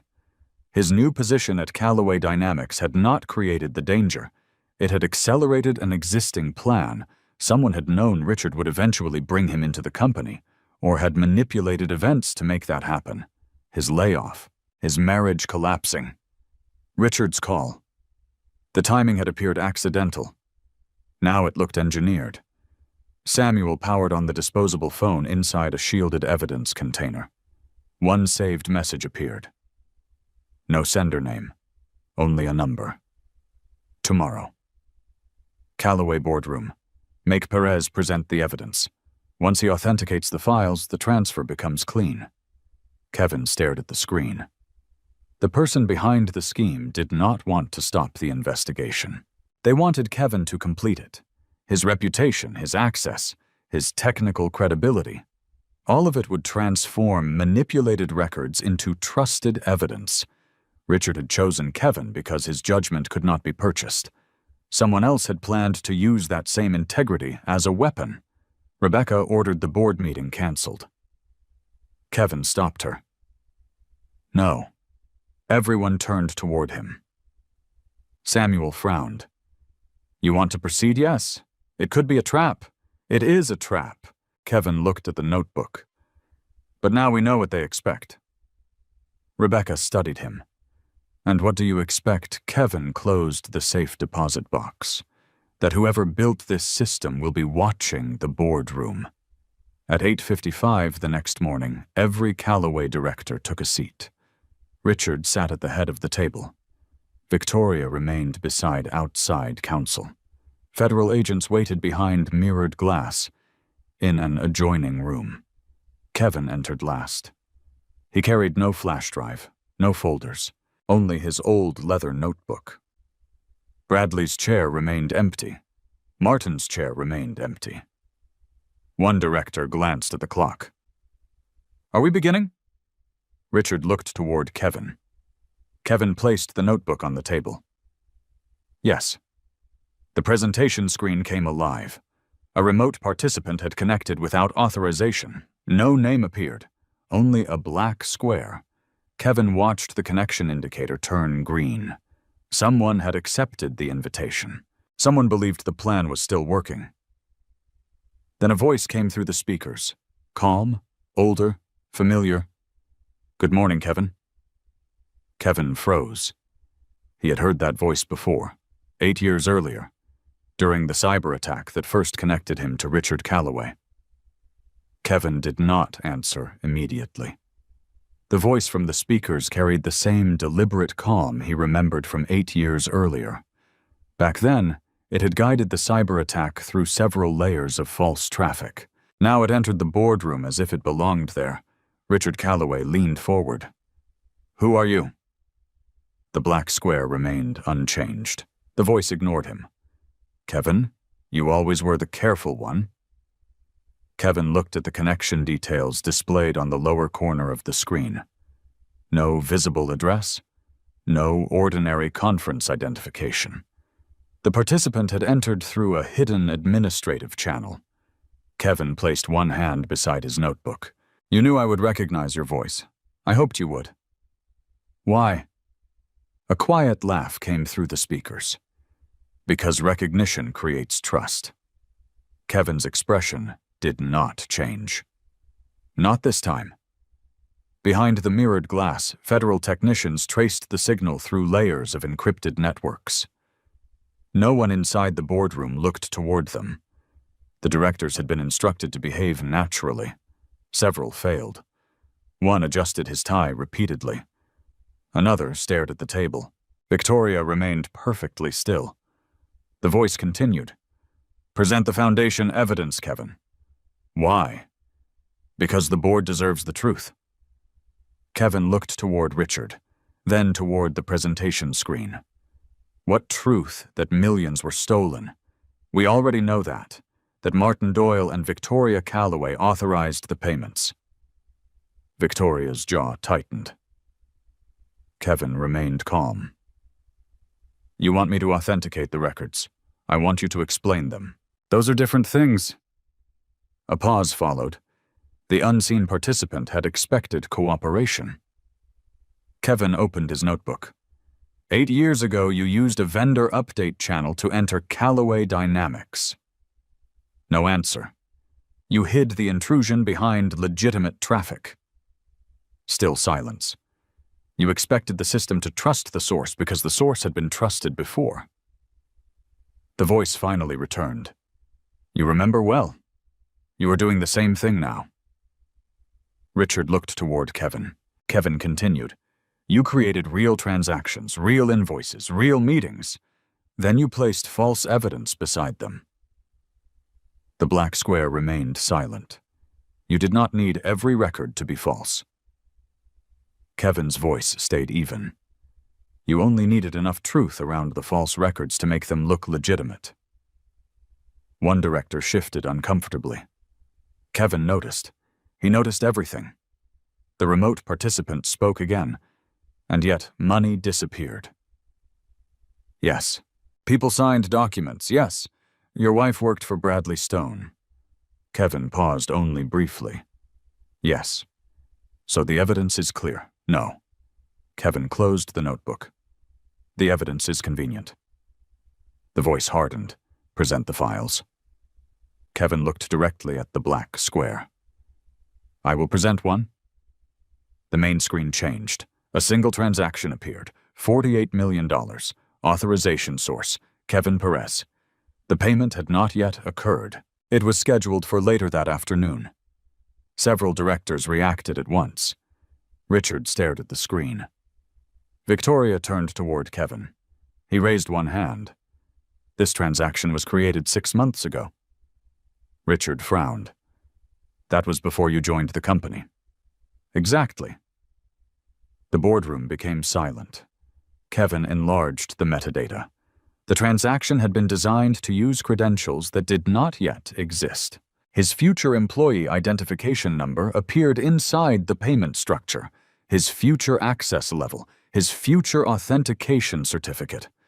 Someone had prepared his role before Richard ever called him. The remote voice said nothing. Kevin continued. My layoff was not random. He displayed another record. A payment from Horizon Strategic Advisors to a consulting company linked to Lakeshore Integrated Systems. The payment had arrived 3 weeks before the layoffs.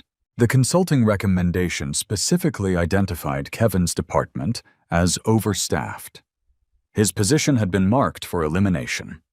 Thomas Reynolds had signed the restructuring documents without knowing who had funded the analysis. Kevin placed another file on the screen. A background report about Richard Callaway.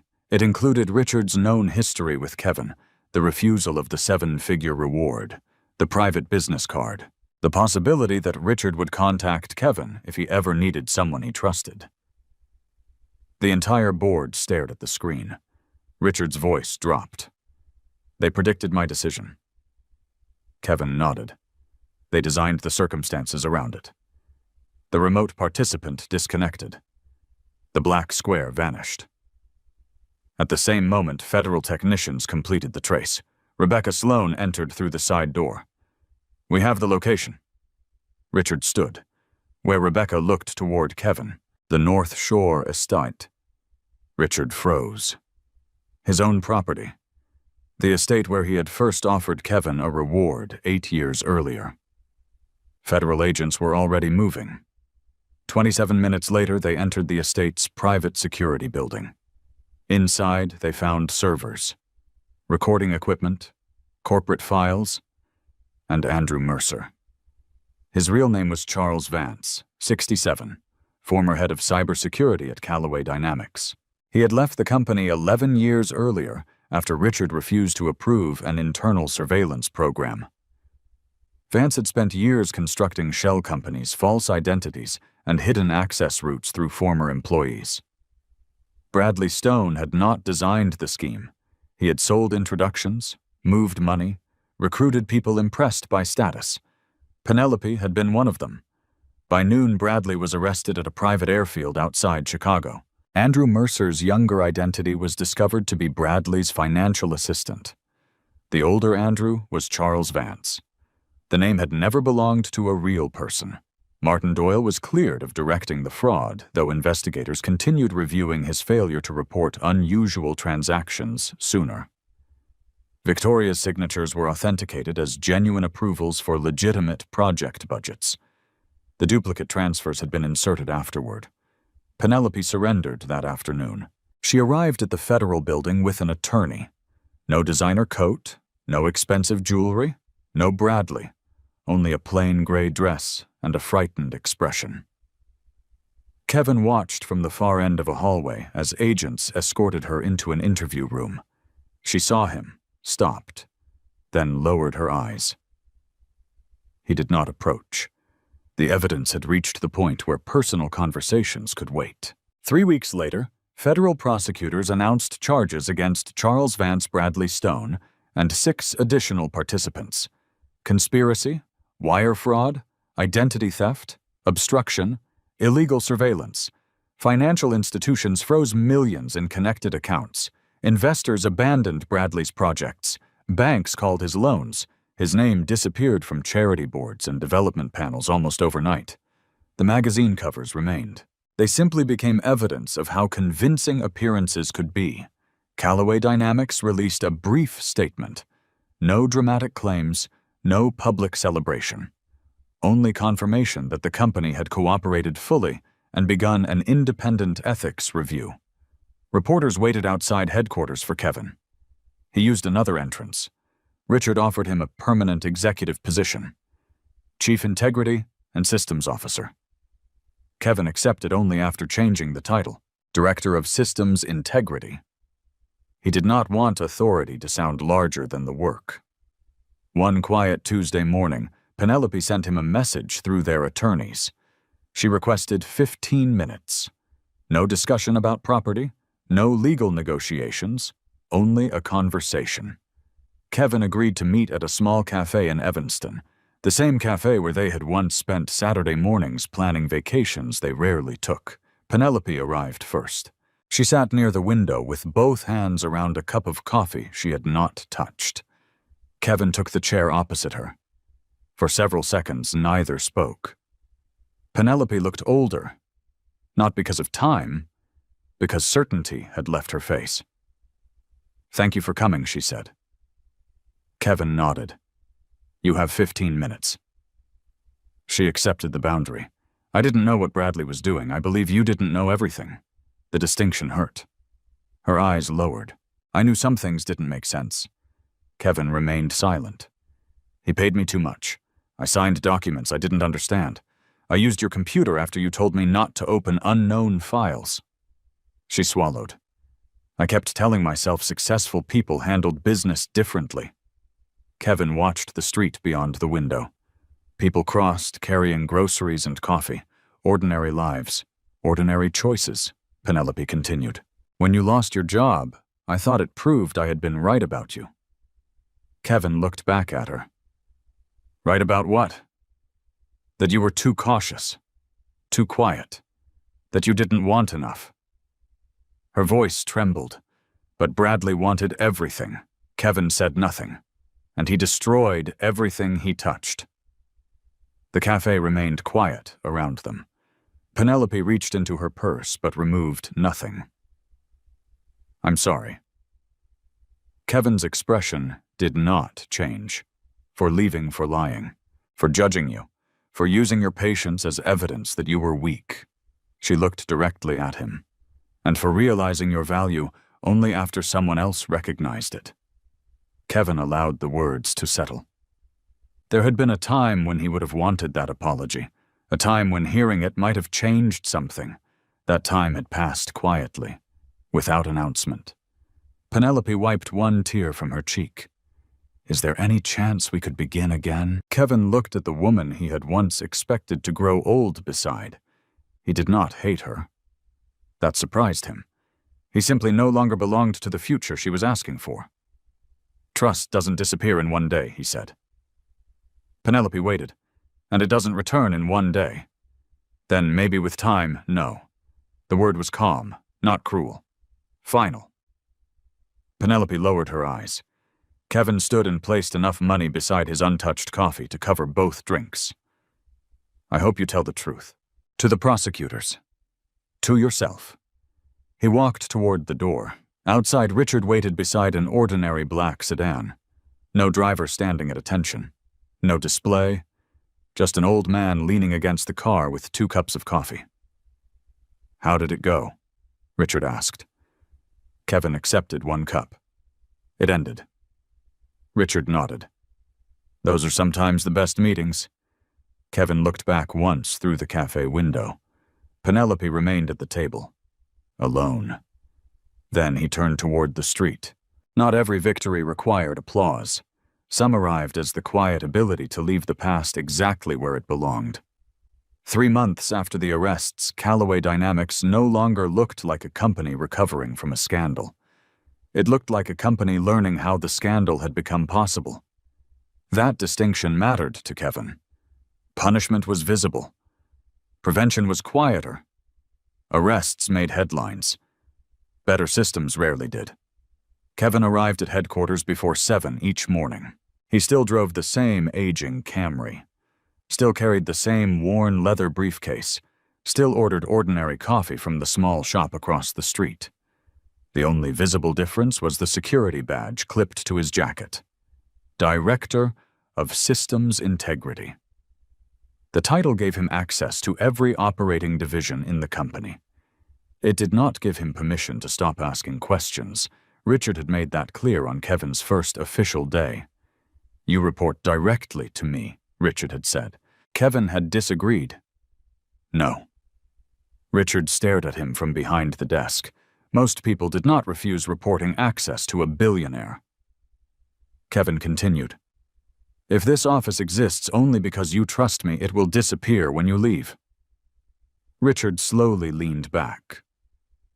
What do you suggest I report to an independent board committee, with authority to investigate executives, with authority to investigate anyone? Richard smiled. Including me, especially you. The smile widened. Approved. That became the first reform.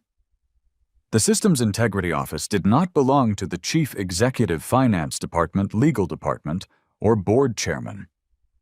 It answered to an independent committee containing outside directors, ethics specialists, and 1 rotating employee representative. No single executive could close an investigation. No single executive could alter evidence. No single signature could move large payments. Kevin's second reform created immediate resistance. He eliminated bundled approvals. For years, executives had signed packages containing dozens of transactions. Most were legitimate. A few had hidden inside the volume. That was how Victoria's real authorization had been reused around duplicate transfers. Under the new system, every high-risk transaction required a clear description, a verified recipient, and independent confirmation from 2 departments with no shared management chain. Several executives complained. This will slow us down, one division president told Kevin during a meeting. Kevin looked at the projected workflow. By 11 minutes. 11 minutes across thousands of payments becomes expensive. So does losing $26 million. The executive crossed his arms. We cannot design the entire company around 1 criminal scheme. Kevin remained calm. We are not. He advanced the slide. We are designing it around human behavior. The room became quiet. People made mistakes. People trusted familiar names. People skipped pages when documents became long. People approved routine transactions because everyone before them had approved similar ones. Charles Vance had not defeated Callaway Dynamics by building a perfect technical attack. He had studied ordinary habits. Then he had turned those habits into access. Kevin redesigned the systems accordingly. Payment software displayed unusual changes rather than hiding them inside dense reports. Credentials expired faster. Administrative access required physical verification. Security alerts went to more than 1 department. Vendor ownership records were checked against employees' relatives, former employees, and known contractors. Every deleted file left a permanent record. Every executive account had a separate emergency lock controlled by the independent committee. The reforms were not dramatic. They were difficult to abuse. Kevin preferred that. Victoria became his closest ally. Their early suspicion had changed into professional respect. She reviewed every policy for legal weakness. Kevin reviewed every legal process for technical weakness. They disagreed often. Neither took disagreement personally. One afternoon, Victoria entered his office carrying a 40-page draft, the whistleblower policy. Kevin looked at the document. 40 pages. It covers every legal requirement. No employee will read 40 pages. They don't need to memorize it. They need to trust it. Victoria placed the draft on his desk. What do you propose 1 page? That is impossible. Kevin removed the first page and began crossing out paragraphs. Employees need to know 4 things. He wrote them down. How to report. Who receives the report. How their identity is protected. What happens next? Victoria watched him reduce complex legal language to direct sentences. You're removing important protections. No.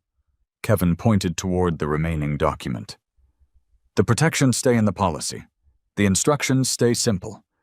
By evening, they had produced 2 versions. A complete legal standard and a 1-page reporting guide posted in every office, warehouse, laboratory, and employee portal.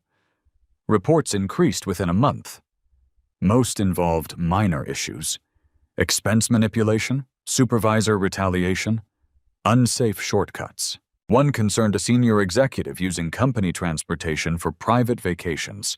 No report approached the scale of Vance's scheme. Kevin treated each one seriously. Small violations taught people whether the system worked. If employees saw minor wrongdoing ignored, they would never report something larger. Kevin created a rule. Every whistleblower received confirmation within 24 hours. Every report received a documented review. Every closed case included a reason. No complaint disappeared into silence. Samuel Brooks agreed to remain with the company as head of corporate investigations. He accepted on one condition: no executive titles. Kevin nodded. What title do you want, investigator? That's all. That's the work. Kevin understood. Samuel built a small team of former auditors, cybersecurity specialists, compliance officers, and field investigators.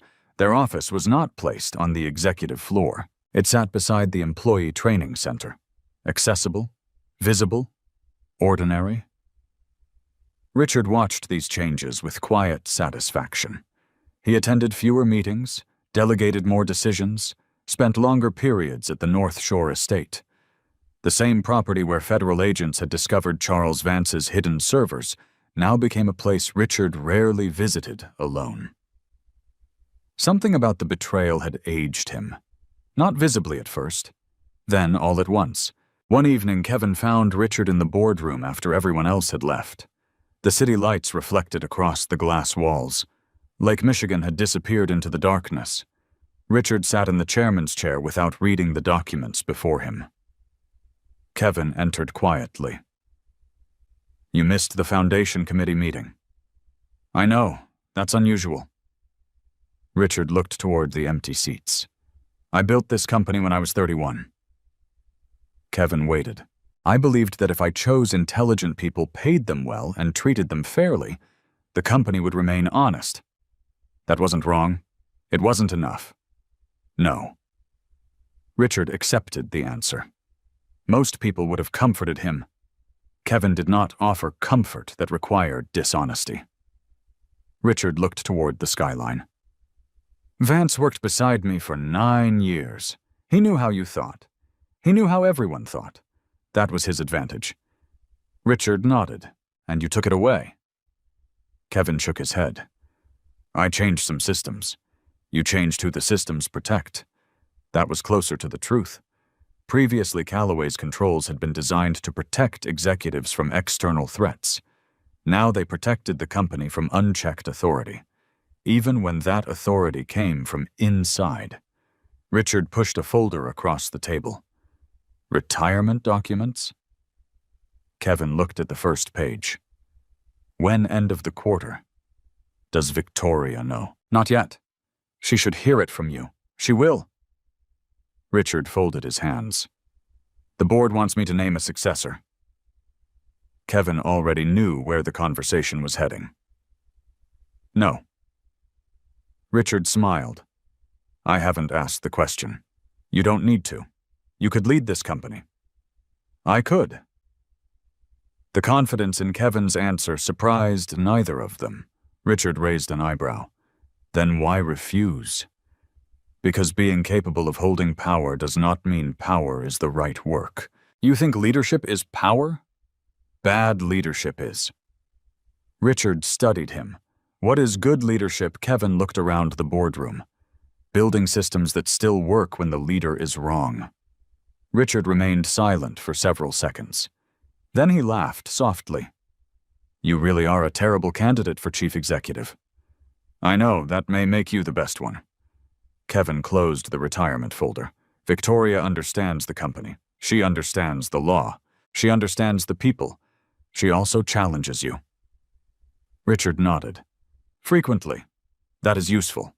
You believe she should succeed me. I believe the board should evaluate her without treating your last name as either a qualification or a disqualification. Richard smiled again. Fair. The board began the succession process the following week. Victoria did not receive automatic approval. She presented a 5-year operating plan, answered questions from independent directors, disclosed every decision connected to the Foundation investigation, accepted responsibility for approvals she had signed without sufficient review, even though the duplicate transfers had been added later. That honesty mattered. 6 weeks later, the board named her chief executive. Her first action was not a celebration. She established a permanent employee ethics council. Her second was to expand Kevin's integrity program across every Callaway subsidiary. Her third was to remove the private elevator reserved for senior executives. A symbolic decision. Kevin usually disliked symbols. This one had practical value. Executives now entered through the same security checkpoints as everyone else, the same rules, the same access logs, the same visible accountability. Not everyone welcomed the new culture. 2 senior leaders resigned. One claimed the controls showed a lack of trust. Kevin did not try to persuade him to stay. Trust was not the absence of verification. Trust was what remained after verification became normal. At the end of the quarter, employees gathered inside the company auditorium for Richard's final address. He stood alone at the center of the stage. No dramatic video, no orchestra, no long introduction. He spoke for 9 minutes and he thanked the employees, admitted the company had confused reputation with integrity, explained that strength did not come from pretending failure had never occurred. It came from examining failure without protecting anyone from the truth. Then he called Victoria to the stage. Applause filled the room. Kevin remained near the back wall beside Samuel. Richard noticed him. Kevin Perez, he said into the microphone. Hundreds of people turned. Kevin did not move. Richard smiled. He will dislike what I am about to say. A few people laughed. This company survived a crisis because one man refused to accept the easiest answer. Kevin lowered his gaze slightly. He did not save us by speaking louder. He saved us by looking longer. The applause began again. Kevin accepted it without enjoying it. Then Richard added one final sentence. The future of Callaway Dynamics will not depend on finding another Kevin Perez. The room quieted. It will depend on building a company where every honest employee can do what he did.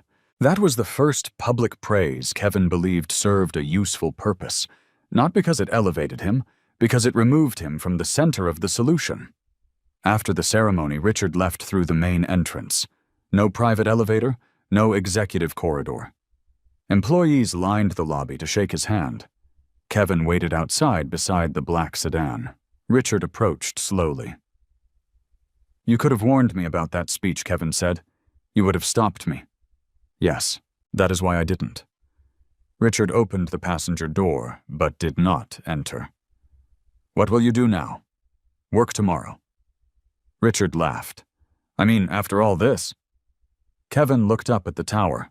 Lights remained on across dozens of floors, people reviewing reports, building systems, questioning decisions. I'll make sure the next person doesn't need a billionaire's phone call before anyone recognizes his value. Richard's expression softened. That sounds difficult. Kevin opened the car door for him. It is. Richard entered the sedan. Before the door closed, he looked toward Kevin one final time. Good. The vehicle pulled into the evening traffic. Kevin remained on the sidewalk. He had once believed justice would feel like a verdict, an arrest, a confession, a final piece of evidence placed on a table. Now he understood it differently. Justice was not only what happened to people who broke a system, it was what happened to the system afterward. For the first time in years, Callaway Dynamics was becoming stronger without pretending it had never been weak. 6 months later, Kevin Perez woke before sunrise without an alarm. The habit had survived the divorce, the investigation, the arrests, the promotion. But the reason had changed. He no longer woke early because his mind was searching for danger. He woke because he liked the silence. His Evanston house looked different now, not renovated, not redesigned for admiration, simply lived in. The boxes Penelope had left behind were gone. The formal dining room had become a small workshop with 2 monitors, a soldering station, and shelves filled with engineering books. The guest bedroom held a desk for the college students Kevin mentored on Saturday mornings. He had removed the expensive decorative furniture Penelope once chose from magazines. In its place stood practical chairs, warm lamps, and a second-hand bookcase that leaned slightly to the left. The house finally felt honest. Kevin made coffee and opened the back door. Cool air entered from the yard. Chicago winter had surrendered slowly, leaving damp soil, bare branches, and the first signs of green along the fence. He stood there for several minutes. No phone in his hand, no reports, no encrypted messages. The quiet no longer felt empty. That surprised him most. For months after Penelope left, silence had seemed like evidence of absence. Now it felt like ownership. At 7, Kevin drove toward downtown Chicago. The Camry remained reliable. The heater made a faint clicking sound. The passenger side window lowered more slowly than before. Richard had offered to replace it 3 times. Kevin had refused 3 times. A 4th offer would probably come soon. He parked in the same public garage 2 blocks from Callaway Dynamics and entered through the main lobby. The security officer greeted him by name. Morning, Mr. Perez. Morning, Anthony. Employees crossed the marble floor carrying coffee backpacks and conversations that stopped whenever someone tried to pass through the turnstiles too quickly. The new security process added 11 seconds to entry. Kevin knew because someone had measured it. Complaints had ended after the first month. Habits adapted faster than people predicted. On the 18th floor, the system's integrity office was already active. No executive furniture, no private reception area, no walls designed to make visitors feel small. Samuel Brooks sat at a long table reviewing an investigation summary. A young analyst named Maya Thompson was explaining a vendor anomaly to 2 accountants. On another screen, a regional manager from Texas attended an ethics training session. Kevin entered without announcement. Samuel looked up. You're late. Kevin checked the clock. By 40 seconds. I was worried power had changed you. Kevin placed his briefcase on the table. Anything urgent, nothing criminal. That sounds promising. It's disappointing. Samuel handed him a report. A manufacturing subsidiary had purchased equipment from a company partially owned by the plant director's brother. The equipment was necessary. The price was fair. The conflict had not been disclosed. 6 months earlier, the discovery might have become a quiet warning. Now it triggered a formal review. Kevin read the file. Did the plant director cooperate immediately? Any evidence he influenced the price number? Then document the conflict, require competitive bidding, and retrain the regional leadership team. Samuel raised an eyebrow. No public execution. Not today. Soft. Proportionate. Samuel smiled. The company had learned that accountability did not require equal punishment for unequal conduct. Mistakes could be corrected. Deception required deeper consequences. Systems became stronger when people understood the difference. At 9, Kevin attended the quarterly board meeting. Victoria Calloway sat at the head of the table. She had changed less than the company around her. Still precise. Still prepared. Still willing to challenge anyone who spoke too confidently. The difference appeared in the room. Directors now received reports from employees several levels below senior management. Risk presentations included uncertainty instead of hiding it. Every major proposal contained a section titled, "What could make this wrong?" Kevin had suggested the wording. Several consultants hated it. Employees understood it immediately. Victoria opened the meeting. Before financial results, we will review integrity metrics. No one objected. 6 months earlier, ethics had appeared near the end of board agendas. Now it came first. Samuel reported 32 completed investigations, 21 policy corrections, 4 disciplinary actions, 1 executive resignation, no evidence of organized fraud. Maya presented trends from anonymous employee reports. The number of reports had increased, retaliation complaints had decreased, resolution times had fallen by nearly half. One director looked concerned. Should we consider the increase in complaints a negative signal? Kevin answered, no. Why not? Because silence was never proof that nothing was wrong. The director nodded, slowly. Kevin continued. The purpose of a reporting system is not to produce fewer reports. It is to reveal problems while they are still small. Victoria glanced at him. That sentence appeared in the official minutes. After the meeting, she joined Kevin beside the windows overlooking Lake Michigan.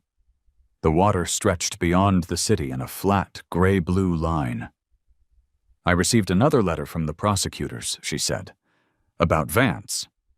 He accepted a plea agreement. Kevin remained quiet. Bradley did too. What about Penelope? Her cooperation reduced the recommended sentence. Kevin looked toward the lake. He had not asked for updates about her. Still, he had known they would eventually arrive. Victoria continued carefully. She provided access to accounts Bradley believed she had forgotten. That helped recover money, almost $9 million. Kevin nodded. That matters. Victoria studied him. You don't want to know anything else? No. There was no anger in the answer, only a boundary. He had forgiven enough to stop carrying the injury. Forgiveness did not require reopening the door. Victoria accepted that. My father is visiting today. Kevin turned. He didn't mention it. He wanted to surprise you. That sounds inefficient. It's retirement. He's abusing it. Richard arrived shortly before noon, wearing a navy sweater instead of a suit. No assistant followed him. No driver carried his coat. He walked through the main entrance and waited in line at security like everyone else. Anthony asked him to remove his watch before passing through the scanner. Richard looked personally offended, then pleased. The system did not recognize founders as exceptions. Kevin met him near the elevators. You set this up, Richard said. I approved the policy. My own building searched me, Victoria's building. Richard smiled. You've been waiting 6 months to say that? Longer. They ate lunch in the employee cafeteria. Richard chose soup. Kevin chose grilled chicken. No reserved table appeared. A group of interns sat nearby, discussing a software problem. One of them recognized Richard, but was too nervous to approach. Richard noticed. Should I say hello? No. Why, they're solving something. So you'll interrupt them. Richard looked wounded. I built this company? Then let them work. Richard laughed loudly enough that the interns looked over. The nervous student finally approached. Her name was Elena Morales. 21 years old, engineering scholarship recipient, first person in her family to attend college. She introduced herself to Richard, then turned toward Kevin. Mr. Perez, I attended your Saturday session last month. Kevin remembered her code. You were building the access monitoring tool. She looked surprised. You remember, it generated too many alerts. Her smile disappeared slightly. I fixed that. How I separated unusual behavior from harmful behavior. Kevin nodded once. Good. Richard watched the exchange. The young woman thanked them and returned to her table. She wanted praise, Richard said. She wanted to know whether the work mattered. Did you answer her yes? You said one word. It was the right word. Richard shook his head. You continue to be exhausting. After lunch, they walked through the Employee Training Center. One classroom held a group of new managers studying ethical decision-making. Another held cybersecurity exercises. In the largest room, 15 high school students worked on donated laptops. Callaway Dynamics had expanded its community technology program after the foundation's finances were rebuilt. No ceremonial building, no expensive rendering, no fictional innovation center, real classrooms, real equipment, real instructors. The foundation no longer announced projects before funding them. Every public promise linked to a visible budget and verified completion report. Kevin stopped near the doorway. Elena was helping one student repair a coding error. Richard stood beside him. You did this. No. Kevin pointed toward the room. They did. You created the program. I created controls around the funding. That is less inspiring. It is also true. Richard looked at the students. Truth can be inspiring, sometimes. They left the building shortly after 4. Instead of returning home, Richard asked Kevin to drive toward the lake. They stopped at a quiet section of shoreline north of the city. The afternoon had cleared. Sunlight moved across the water in narrow silver bands. They walked slowly along the path. Richard's pace had changed since retirement, not weak, simply unhurried. For decades, every step had led toward a meeting, a decision, or a problem. Now he sometimes walked without needing to arrive anywhere. How is retirement? Kevin asked. Terrible. Kevin waited. I sleep better. Sounds terrible. I read. Unfortunate. I have discovered that most books contain no executive summary. That must be difficult. Richard laughed. They reached a bench facing the water. Richard sat. Kevin remained standing for a moment, then joined him. I've been thinking about the first time we met, Richard said. During the attack. After. Richard looked across the lake. I offered you money because I believed every debt could be measured. Kevin remembered the check. 7 figures. Enough to change his life. At the time, he had refused because accepting it felt like selling a decision he had already made. You refused, Richard continued. That bothered me. I noticed. I thought you were proud. I was tired. Richard smiled. Later I understood. Kevin waited. You didn't want the reward to rewrite the reason you helped. That was close enough. Richard removed an envelope from his coat. Kevin looked at it. No, you haven't opened it. You brought an envelope to a conversation about a refused check. It is not a check. Kevin accepted it reluctantly. Inside was a single document. The Kevin Perez Systems Integrity Fellowship, a program funding cybersecurity and ethics training for students from working-class families. No personal payment, no statue, no office carrying his name, only scholarships, mentorships, and paid internships. Kevin read the first page. You used my name. You can remove it. I might? I assumed so. Kevin continued reading. The program required each recipient to complete public interest work before graduation. Not unpaid labor, paid service. Community organizations would receive cybersecurity assistance. Students would receive experience. The fellowship would be managed independently from Richard and the company. Kevin closed the document. "This is good." Richard turned toward him. The words meant more than applause would have. "I hoped so." They remained beside the lake until the sun lowered. Richard eventually left in a hired car. Kevin stayed. The path grew quieter. Evening light turned the skyline into a distant silhouette. 6 months earlier, Kevin had stood inside an empty house believing his life had been reduced to what others had taken from him: his job, his marriage, his certainty. Then the phone rang. A billionaire's call had opened a door.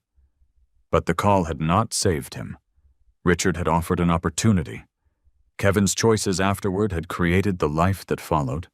He had refused quick accusations, refused revenge, refused easy answers. He had trusted records over appearances, patience over panic, truth over the temporary comfort of believing what he wanted to believe. Those decisions had cost him sleep, comfort, and the last illusions he carried about people he once trusted. They had also given him something stronger: peace without denial. Kevin's phone vibrated. A message from Elena. The access monitoring tool passed its final test. False alerts reduced by 70%. She asked whether he could review the results on Saturday. Kevin replied with one word: "Yes." He slipped the phone back into his pocket. The sun reached the horizon. Lake Michigan reflected pale gold. No reporters waited. No board applauded. No one announced that justice had been served. A few runners passed behind him. A father taught his daughter to ride a bicycle near the path. Gulls moved above the water. Ordinary life continued without knowing how close a powerful company had come to collapse. Kevin stood and adjusted his coat. Before leaving, he looked across the lake one final time. He had spent years believing quiet men were overlooked because they lacked power. Now he understood the deeper truth. Quiet was not weakness. Patience was not surrender. Restraint was not fear. A man did not need to announce his value for it to exist. And he did not need everyone to recognize it. Only the right people, at the right moment, for the right reason. Kevin turned toward home as the first lights appeared along the shoreline. His victory was not the position waiting for him Monday morning. It was not the criminals facing judgment. It was not the apology Penelope had offered too late. His victory was simpler. He no longer needed the past to become different before he could move forward. The road ahead was quiet. This time he welcomed it. Kevin's journey reminds us that losing what we thought defined us can sometimes reveal who we truly are. A job title can disappear. A marriage can end. People we trusted may walk away when our life no longer looks impressive. But our real value does not vanish simply because someone fails to recognize it. Character is built in the quiet moments when no one is applauding, when we choose patience over anger, truth over revenge, and careful action over desperate reaction. Kevin did not win because he became richer or more powerful than the people who betrayed him. He won because he refused to let betrayal turn him into someone bitter, reckless, or dishonest. He understood that silence is not weakness, restraint is not fear, and patience is not surrender. Sometimes the strongest response is not to argue with those who underestimate us, but to keep preparing until the truth can speak for itself. This story also teaches us that healing does not always mean returning to what was lost. Sometimes healing means accepting that an apology can be sincere and still arrive too late. Moving forward does not require the past to change. It only requires us to stop allowing the past to control our future. What lesson from Kevin's story touched you the most? Share your thoughts in the comments. And if you enjoy emotional stories about betrayal, justice, resilience, and quiet victories, subscribe to the channel and join us for the next powerful story.